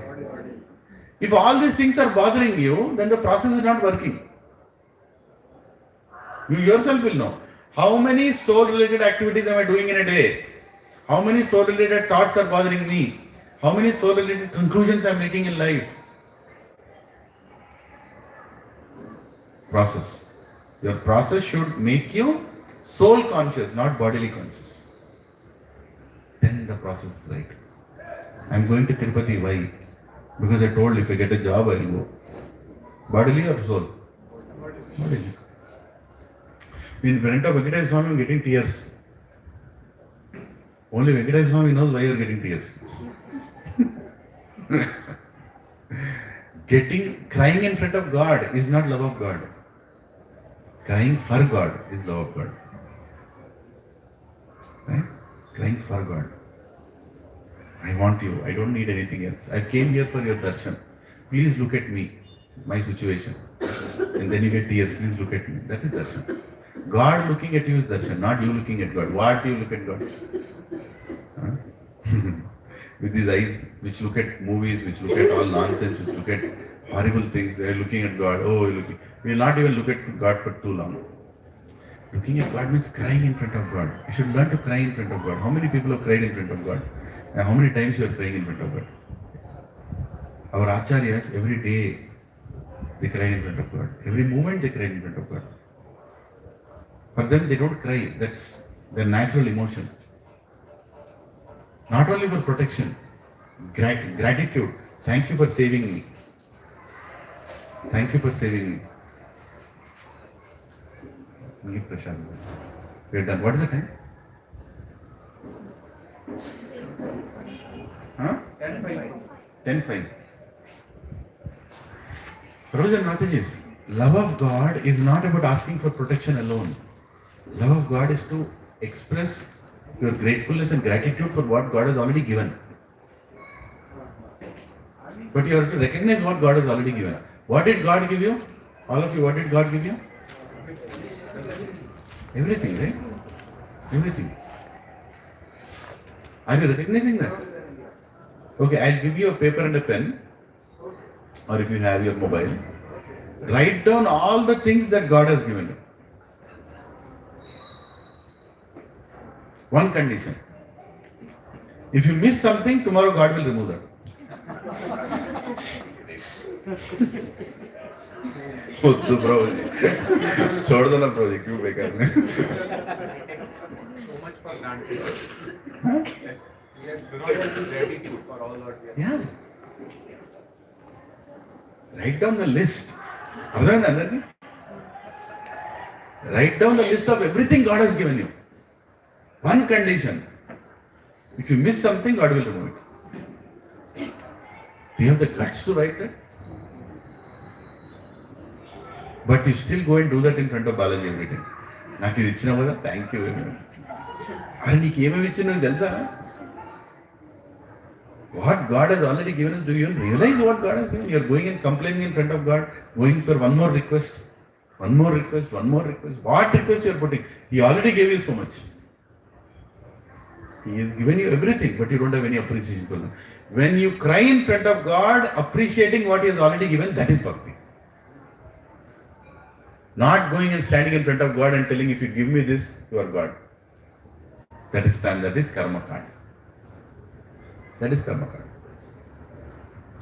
What is the reason for you to go to Tirupati? we went to Kartik Yatra this year, and me and Kitchen Prabhu, Lakshmikant Prabhu, and another Prabhu. The four of us were doing Parikrama of Govardhan. Govardhan Parikrama we were doing.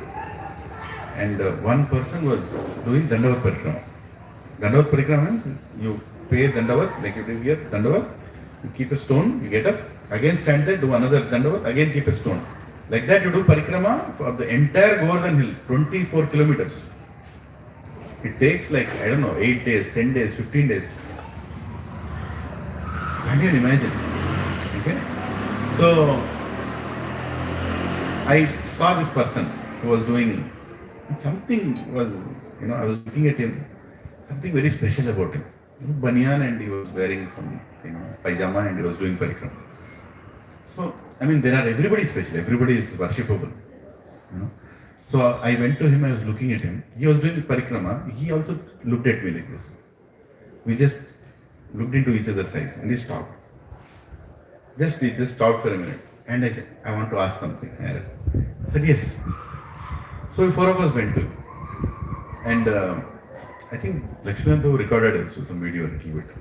Not meant to be recorded, but I went and asked him, I am seeing you are doing with so much devotion. Please pray that I have devotion. I asked him.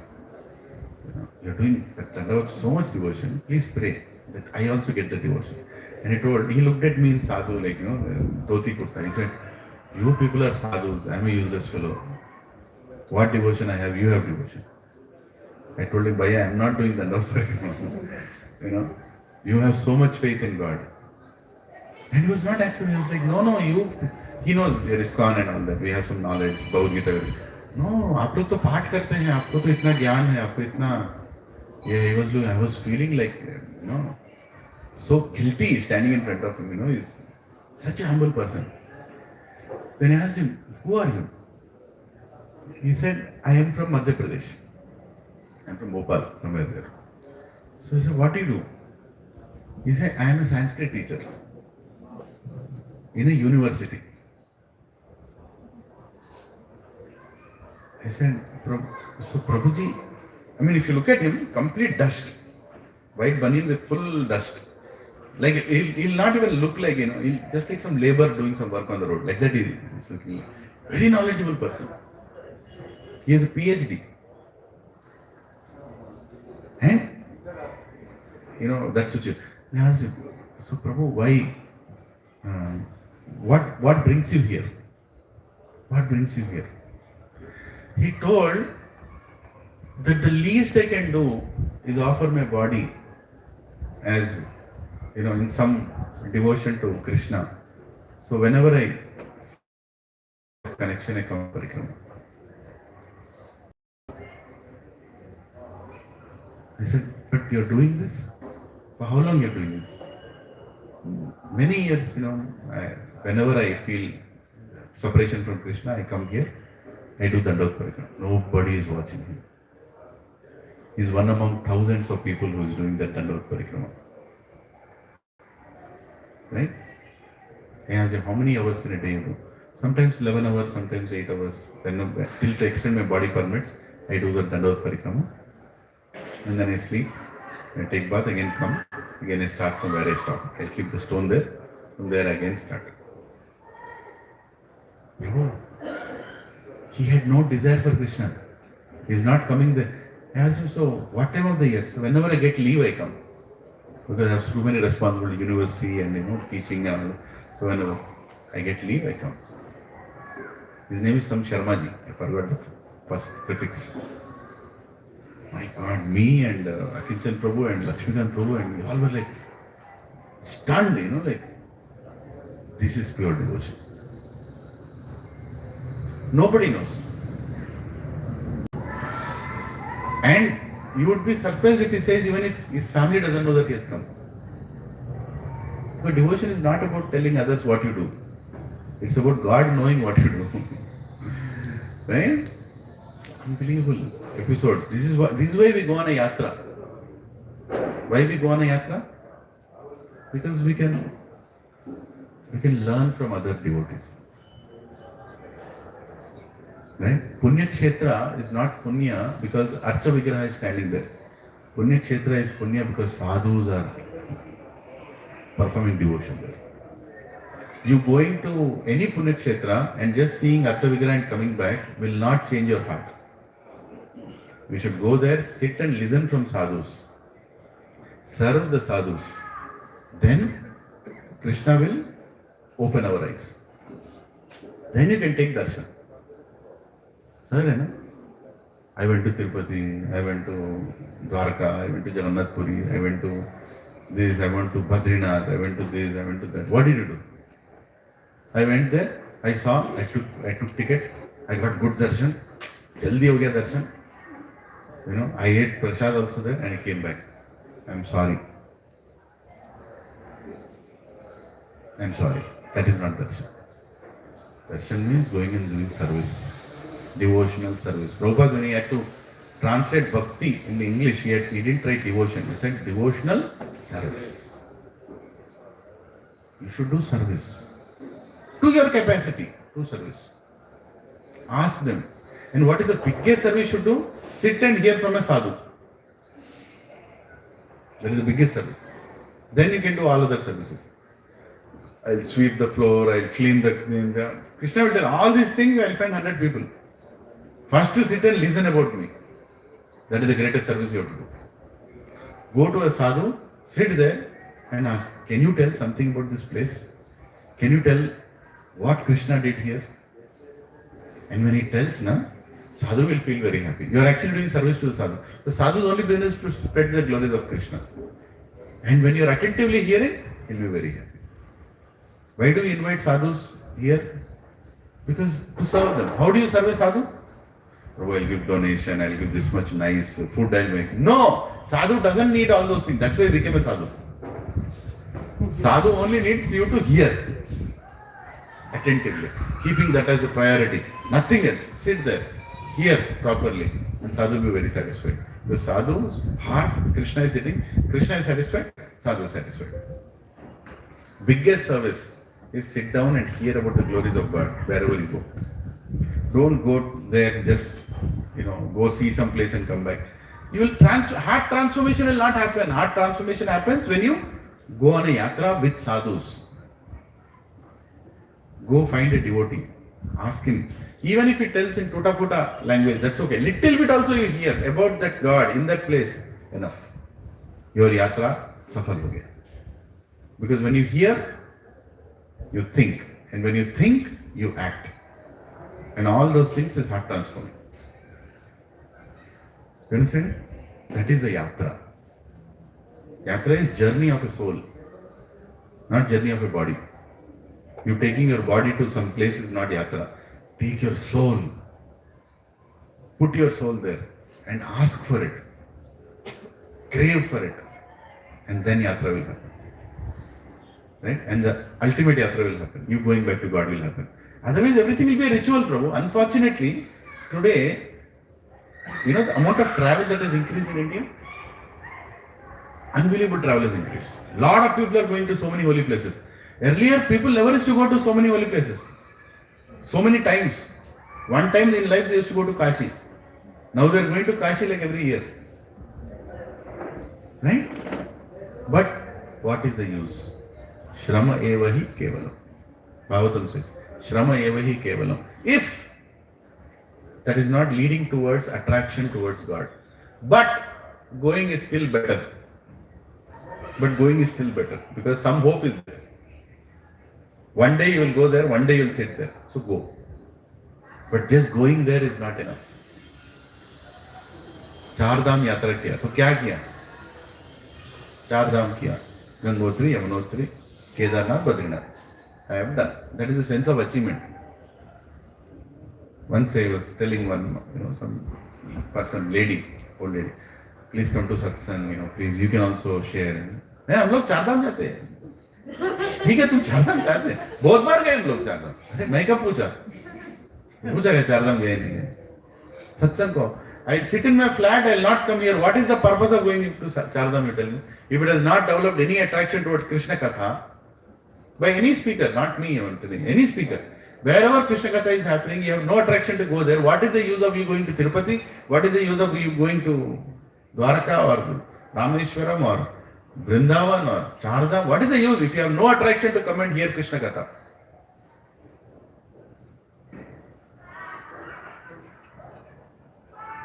But going to Dham is still good. You know why? Because some sadhu will see you there. Some sadhu is doing that. Hare Krishna, Krishna Krishna, Hare Hare, Hare Ram, Hare Ram, Ram Ram. He will open his eyes. One software architect is walking there. Look at that fellow. He say, पागल आदमी, पता नहीं कब उसको समझ में आएगा purpose of life. Ha Krishna. He'll again start chanting. That one vision of the sadhu on this software fellow will change that fellow's life. If not in this life, next life. You go for blessings of sadhus. Sadhus, Punya Kshetra means filled with sadhus. Punya Kshetra is Punya. These are the words of great acharyas. Even in Bhagavad it is there. That a holy place is holy because God is there.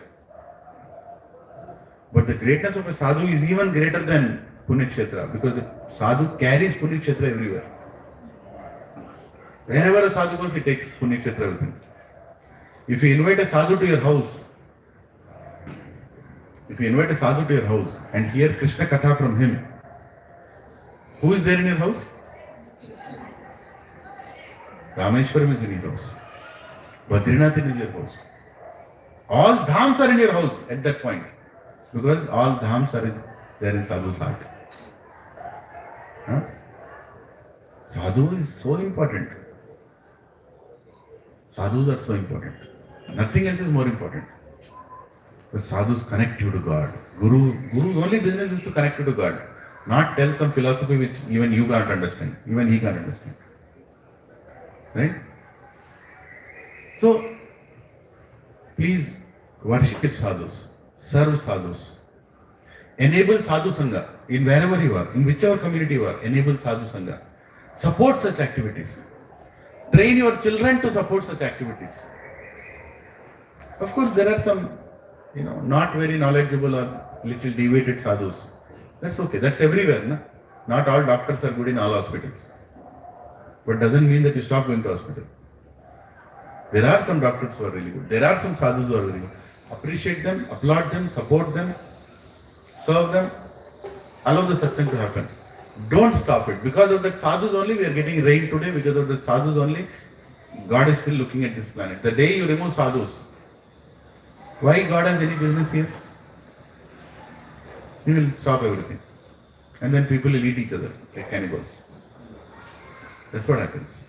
Kali Yuga progresses, what will happen? All sadhus will be gone. All sadhus will be gone. It is mentioned in Kali, what is it? Purana, Bhavishya Purana. You read Bhavishya Purana, it's scary actually. You'll become more serious in your chanting. My God, what nonsense people are going to do in future. Godless civilization, right? You can do anything. You can do anything.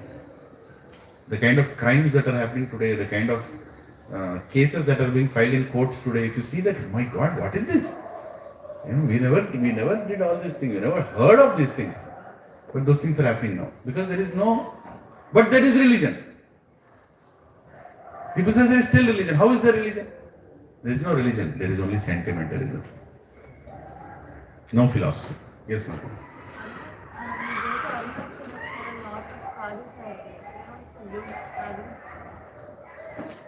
How do you know if a sadhu is good or bad?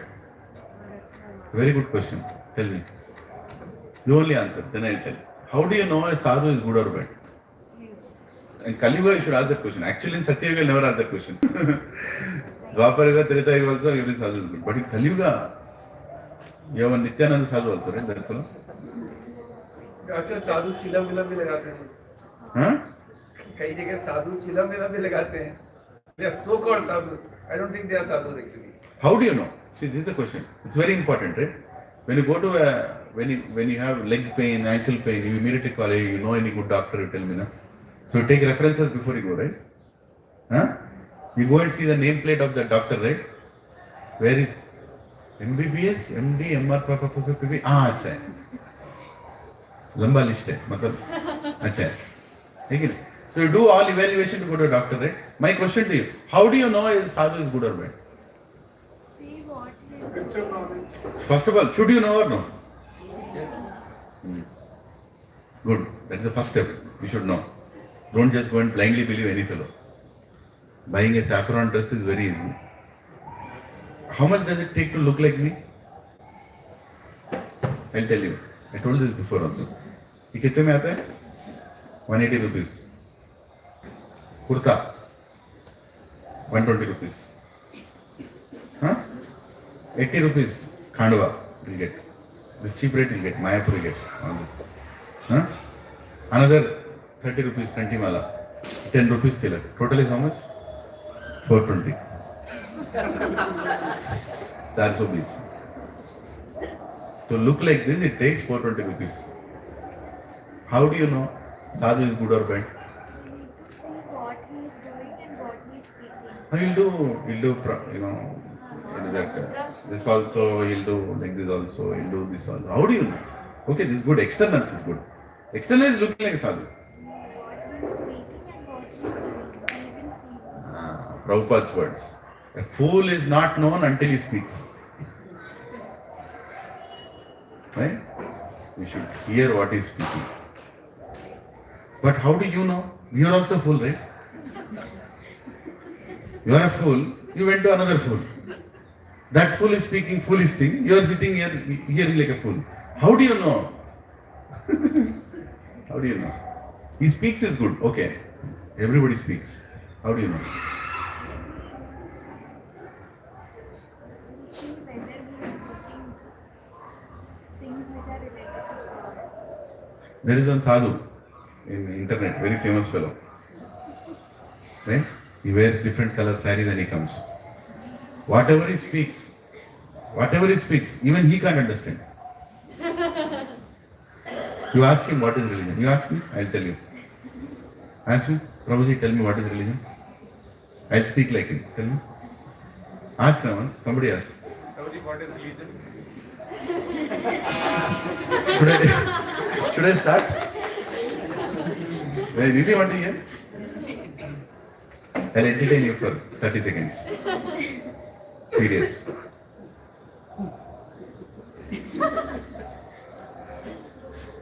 religion pushes you towards energy that is surrounding the planets which gives you the attraction that is within you with every breath you can experience the light that goes around and the energy is really felt when you perform it and that is religion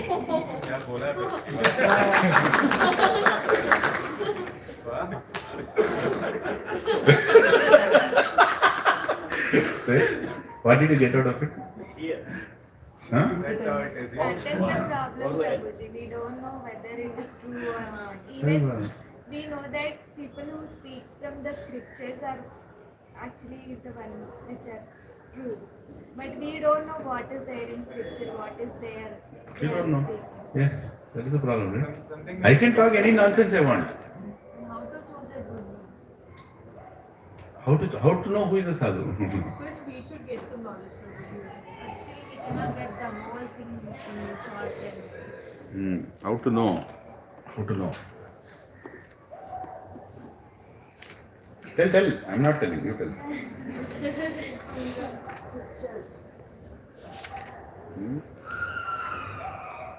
एवं परंपरा प्राप्तम इमं राजऋषो विदु सकालेन महतः योगो नष्ट परांतप 4th chapter 2nd verse Krishna is telling 4.2 एवं परंपरा प्राप्तम इमं राजऋषो विदु सकालेन महतः योगो नष्ट परांतप The supreme science was thus received through the chain of disciplinic successions, and the saintly kings understood it in that way, but in course of time the succession was broken, and therefore the science as is appears to be lost. So anyway, Krishna is answering Arjuna's question there. How does he believe that he is God? So he is answering. So the point is very simple. How do you know whether a sadhu is good or bad? It's very simple. Whatever he speaks should have 3 pramans. Guru, Shastra, Sadhu. 3 pramans. Whatever he speaks should be accepted by three authorities. Who are those three authorities? Guru, Shastra, Sadhu. Guru in a parampara should accept it. If he is speaking anything, no? Guru in parampara should accept it. There are paramparas. Even now they are there. Shri Vaishnava parampara, Rudra Sampradaya, Shri Vaishnava Sampradaya, Brahma Sampradaya, Kumara Sampradaya. And they are spread in different sub-sampradayas into different temples, different acharyas. It's all there. It's even now there. Whatever he is speaking should be accepted by him, by a guru in that sampradaya. Number one.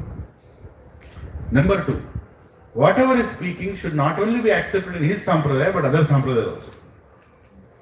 Sadhu. Guru, Shastra, Sadhu. It's not like all sampradayas are different. All sampradayas consider Bhagavad Gita is the highest. There is no discussion about it. All sampradayas except Bhagavatam. Yeah, little differences here and there will be there. You know, I am attracted to God in Dasya Bhava, he is attracted to God in Madhurya Bhava. No problem. Somebody is attracted to God as Vishnu, somebody is attracted to God as Krishna. That is different. That's okay. The rasa difference can be different. Are you following? The experience of God, the service of God, the bhava of God can be different. The gopis and who is great? Gopis or Hanumanji? Both are great. But gopis are in next level. Hanuman is also next level. Right? So you can't, no, you can say, my sampradaya is, like this, your sampradaya. No, that's okay. Devotion at the highest level. That's okay. Rasa can be different. But all sampradaya should accept whatever the sadhu is speaking.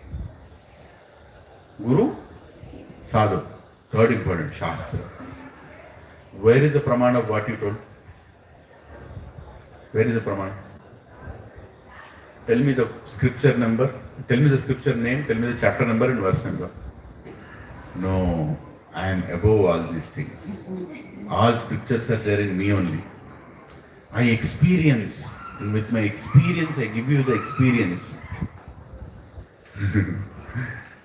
वो पागल है, तुमको पागल बना रहा है. Ultimately, you know what he'll do? He'll give you a rock. One rock will give 3 lakh rupees. There is, in Gachibowli, you at least have 200 rocks given by him. And who are those 200 people? Senior Vice President, Directors and Technology Experts in companies. Getting 10 lakhs per month. What means perfect idiots have those rocks. They keep it in the house and they look at that rock every morning and they talk to that rock. Atma. Like that. Where is the Shastra Praman? Which Sampradaya is accepting that? No, our experience is experience. Okay. Experience. So experience. Krishna is also looking at it. Karna is experience. Kar beta kar. This is going on in the name of religion. Cheating is going on. So you should be very careful. Why are you going to the sadhu? To learn Shastra. You should learn Shastra. So better na sikho. Has there been a single class where I did not open Bhagavad Gita? Am I speaking anything which is unrelated to Bhagavad Gita? It ultimately has to relate to Bhagavad Gita. Yeah, examples can take you. Why am I giving so many examples? Why do we give so many? Because to make you connect and make it applicable in your daily life. That is the reason examples are given. Otherwise, there is no. I can finish this, third chapter in 1 hour. We can just keep going. Krishna told this. This is we're done. We read the entire Bhagavad Gita that day in almost 3.5 hours. कुछ बदला?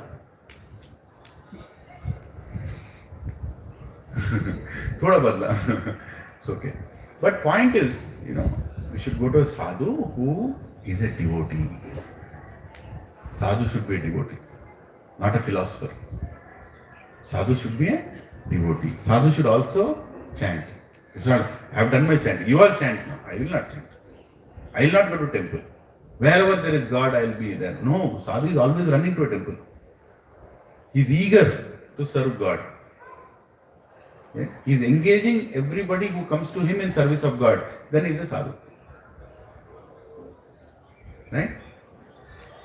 And in our Sanatana Dharma, we have lot of sadhus. That is why Sanatana Dharma is great. Not because there are 80 crore people. In that 80 crore people, how many are sadhus? That is what makes Sanatana Dharma great. ठीक है ना? So, I don't know, we went in many directions today, but I would want to conclude saying that devotion, develop devotion towards God, not externals, internals. Internals. Become a devotee.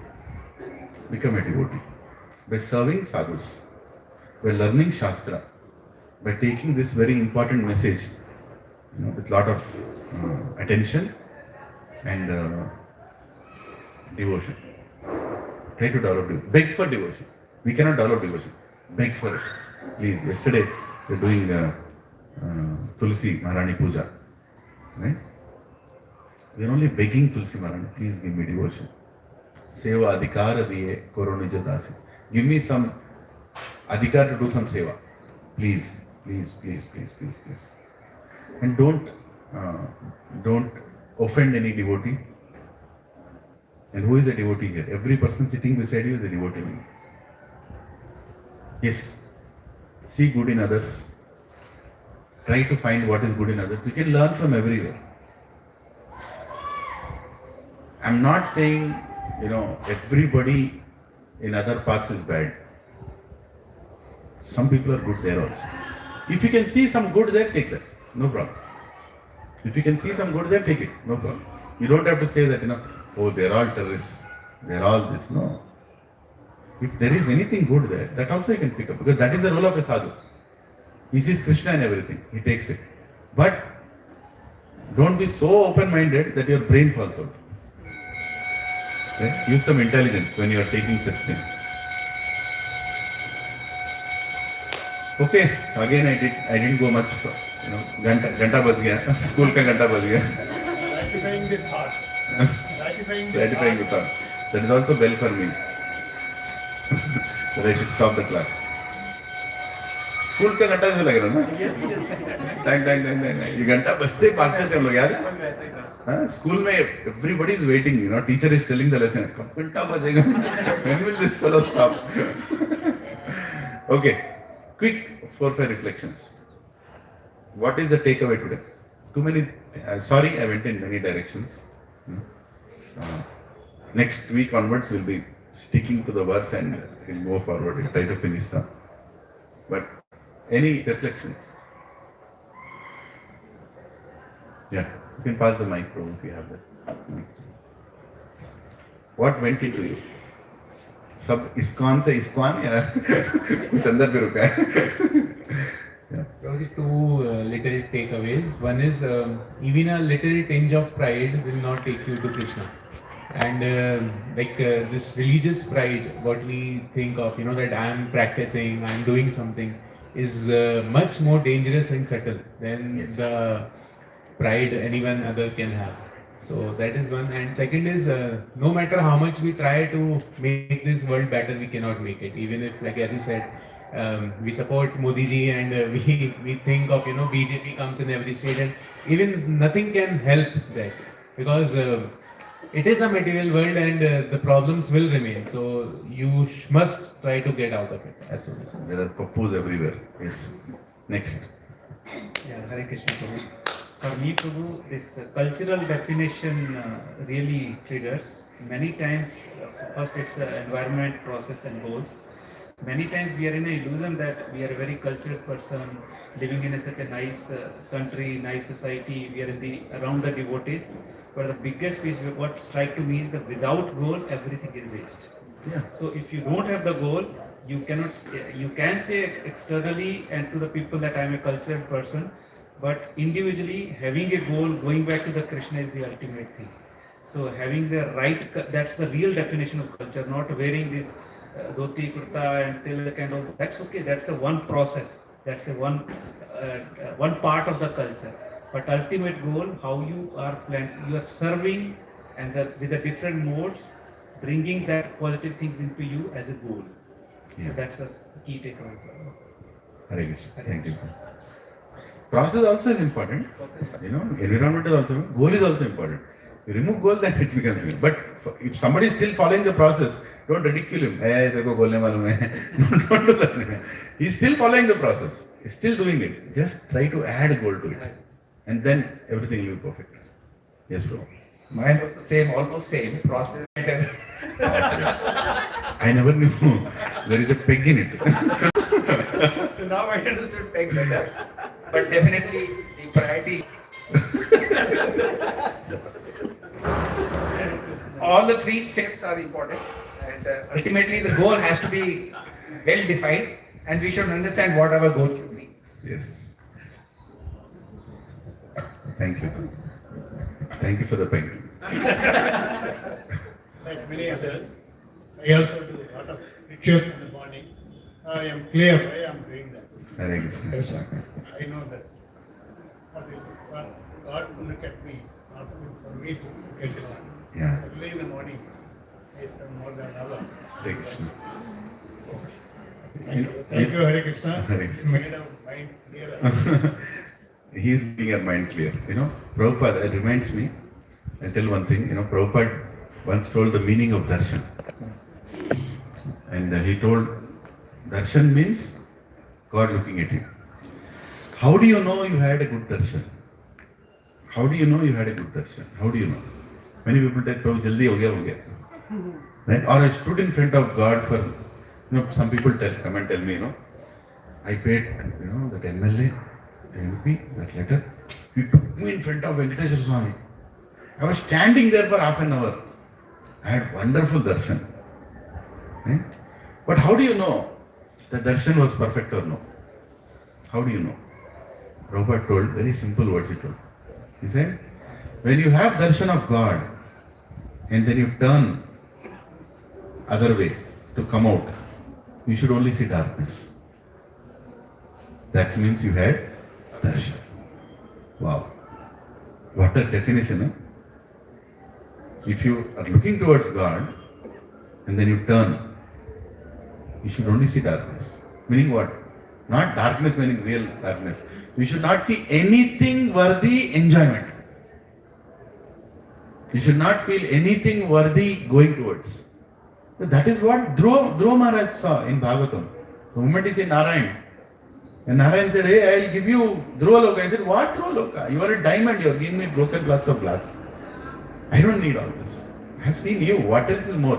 Prahlad, he saw Narayan and he was crying and like, I'm done. I don't need anything else. No, I will give you. No, I don't need anything. It's over. That is darshan. Hanumanji saw Ram. And the moment he saw Ram, everything else kept aside. Oh yeah, Ram ka darshan ho gaya. Right? That is darshan. Darshan means, how do you know you had a good darshan? That after taking the darshan, towards material going down. You are no way attracted to anything in this material.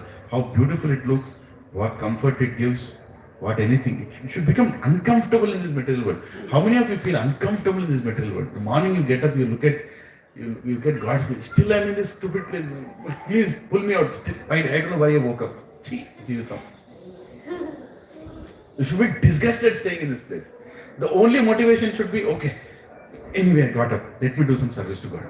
Let me use this day in service of God. Some or the other way. In the office also I'll do some service. Home also I'll do some service I'll do. I'll make it worthy that you woken me up. Disgust towards this material world. Disgust, automatically it will come. What is that verse?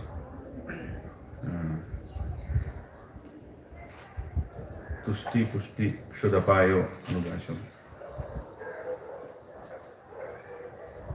Bhaktir paraisha anubhavo viraktir. Bhakti paraisha anubhavo viraktir. Can anybody come to Google? Bhaktir paraisha anubhavo viraktir. I'm forgetting the remaining verse. My memory is gone. It's a beautiful explanation of what happens when you perform bhakti. Bhaktir para isha anubhavo viraktir. Did anybody find it? In the meantime, somebody wants to say anything? Yeah. We'll just read that verse. Come on. problem. No sadhana. Got it? No? Give me that rule. I'll try. I got it. You got it? Give it. Very good. Thank you, Mataji, for saving me. 11th canto, 2nd chapter, 42nd. It's part of Bhagavad Gita. Bhaktir paraish anubhavo viraktir anyatra chaisha trika eka kala prapadyamanasya yathashnatashu tushti pushti kshudapayo anugasham. Beautiful verse. Here, Supreme Lord is saying, devotion, direct experience of Supreme Lord and detachment from other things.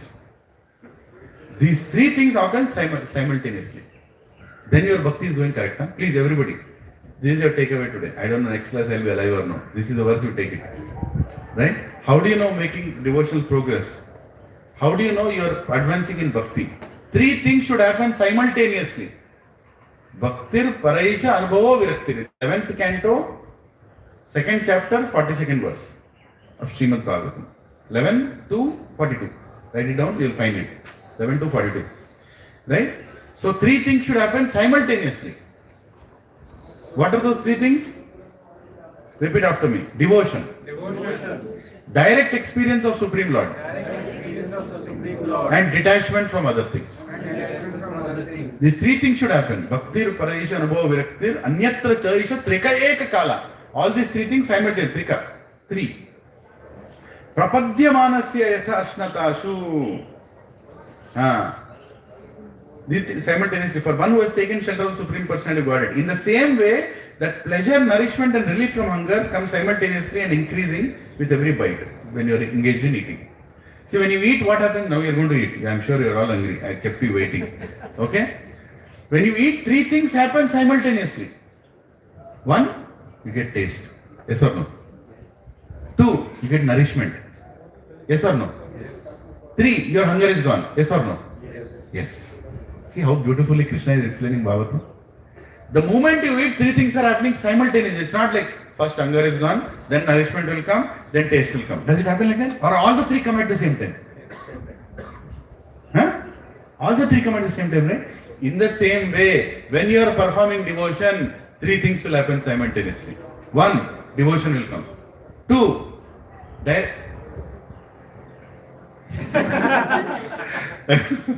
I was attentive looking behind, I was like, what does that mean?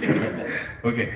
Two, what will happen? One is devotion will come. Two, direct experience of Supreme God. You can see Krishna everywhere. In everything you can see Krishna. In your day, in your night, in your activities, in your good, in your bad, everywhere you can see Krishna. Third, what will happen? Detachment. Detachment from this material world. Lot of people, they say, I am in devotion. Lot of people, they say that I am in devotion, but their attraction towards material world has not decreased. Lot of people, they are in Vairagya, but there is no attraction towards God. That is also possible. I hate this world. Doesn't mean you will love God.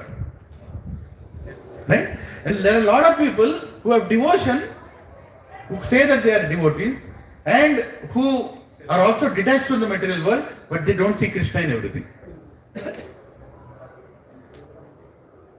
Right? Nice verse.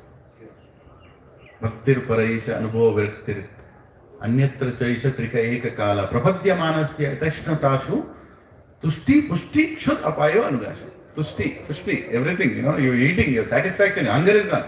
In the same way, devotion also works. That is called culture. Process, environment, goal. All the three are happening simultaneously. It's not like, I know the goal of bhakti, and you don't go to any temple only.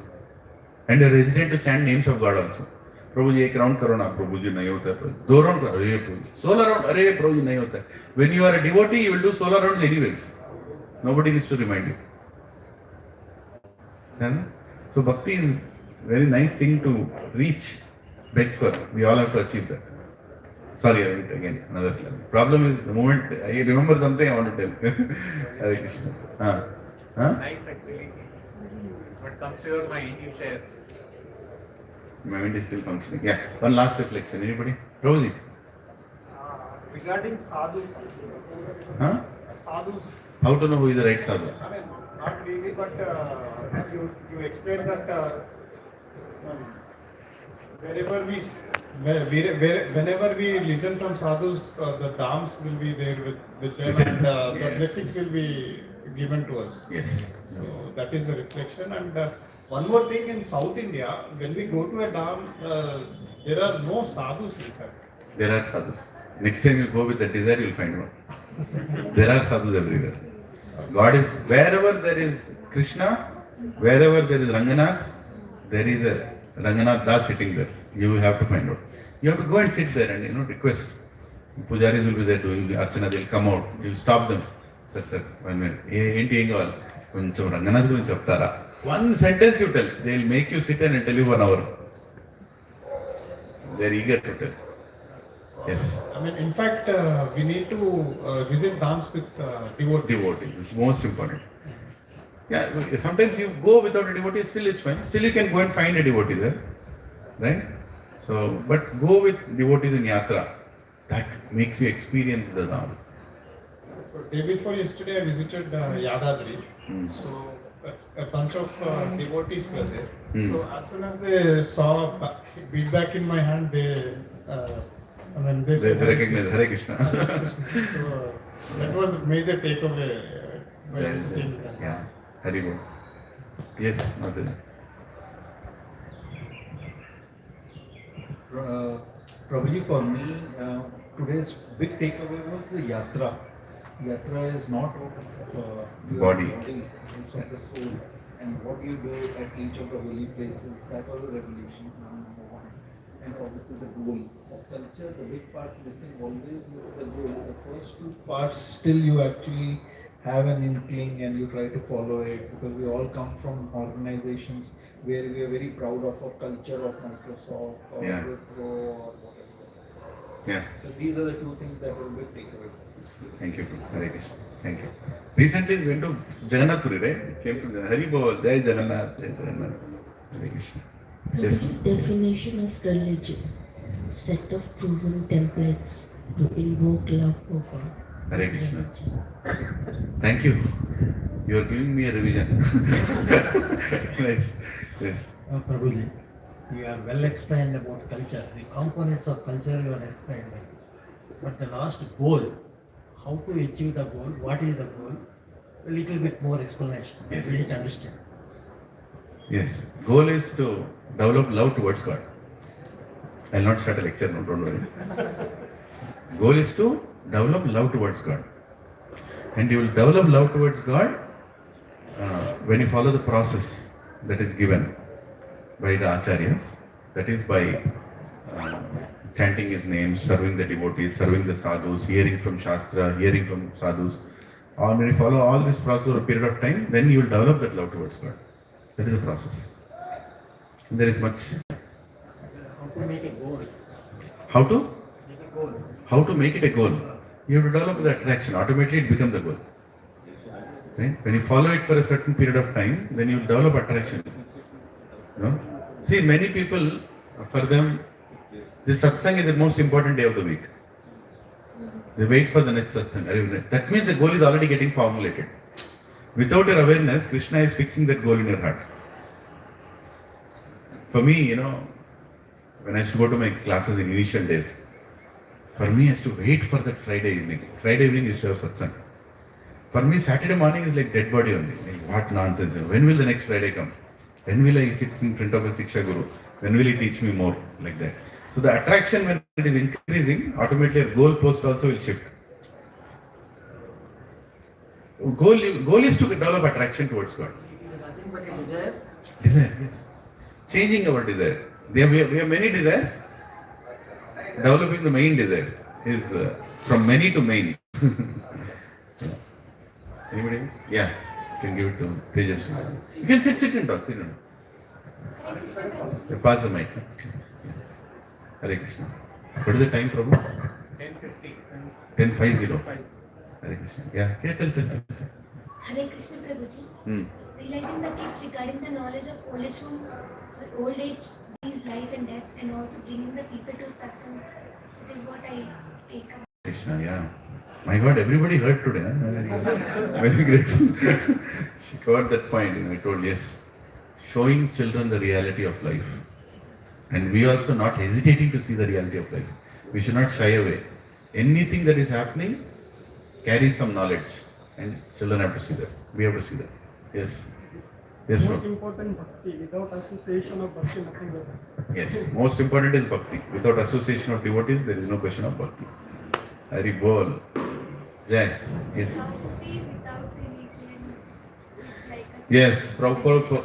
Today everything was driven by one statement of Prabhupada. सब लोग बोलो जय प्रभुपाद जय प्रभुपाद श्रील प्रभुपाद की जय one statement that is the greatness of an acharya. Acharya is every word is equal to God's word. Philosophy without religion without philosophy is sentiment, and philosophy without religion is mental speculation. You can remember, you can write it down and you can tell it to people, you know what. Hare Krishna. Say. So now we are going to sing Narsimha Arati. Why Narsimha Arati? Why Narsimha Arati? Is like a ritual? Last में नरसिंह आरती में तो प्रसाद चालू होगा. प्रभु जी नरसिंह आरती कर रहे हैं. I like Narasimha. Why do you like Narasimha Aarti? Prabhu after that Prasad will come. Till you sing Narasimha Aarti, there is no hope only. कब करेगा नरसिंह आरती? Nrsimha Arati is not an invocation prayer for prasadam. Nrsimha Arati we sing because we want to take the shelter of Prahlad. Prahlad had so much faith in Lord Nrsimha. In the same way, we sing Nrsimha Arati, begging Nrsimha Dev that give us the same faith that Prahlad had. Give us the same faith that Prahlad had. Your Prahlad had so much faith in you. My bhakti is so small. Small plant, creeper, no, not creeper, what is it? Little, it comes out, no? What do you call it? Sprouted, just sprouted, like a sprout. My bhakti is like a sprout. Maya is like a road roller. You know what is a road roller, right? It goes, it crushes everything plain, even rocks it crushes. So this road roller is coming over my sprout. What is the hope of that sprout? Huh? Can the sprout protect itself from a road roller? No, it can't. So we pray to Lord Krishna that my bhakti is so fragile. My bhakti lata beej. Beej is thrown by Guru, but my sprout is very small. Protect my bhakti. Protect me. Nrsimha, please come and protect my bhakti. Because you protected the bhakti of Prahlad. So because you protected and you killed the Hiranyakashipu. Who is the Hiranyakashipu? Me only.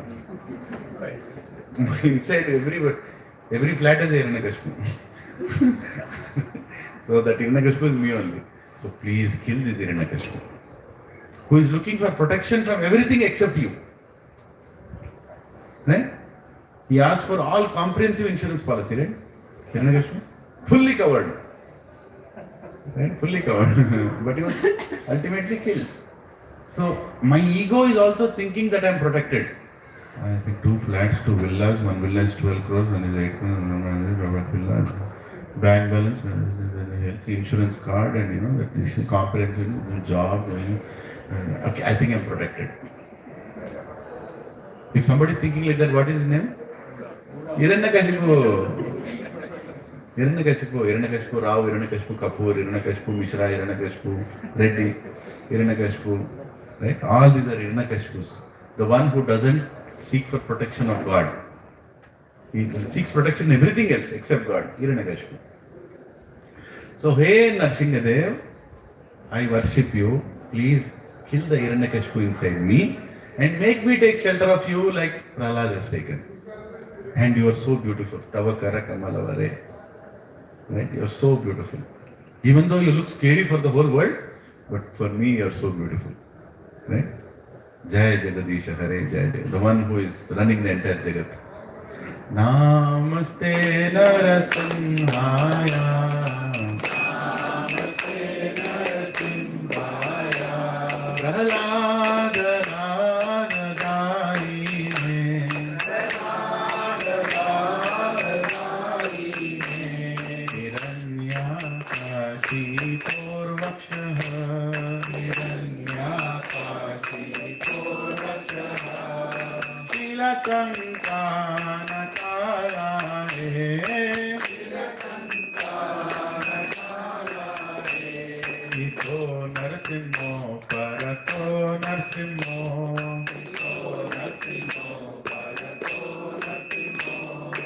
Yato yato yami tato narsimho.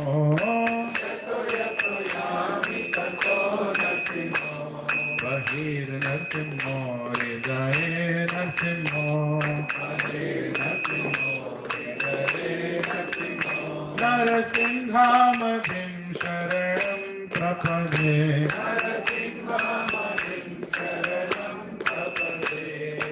Abhakar kamalabare nata adbhuta shringam dalita hiranyakashipu anubundam keshavadhanararirupa jai jagadish hare jai jagadish hare jai jagadish hare avakar kamalavare nata adbhuta shringam dalita hiranyakashipu anubundam keshavadhanararirupa jai jagadish hare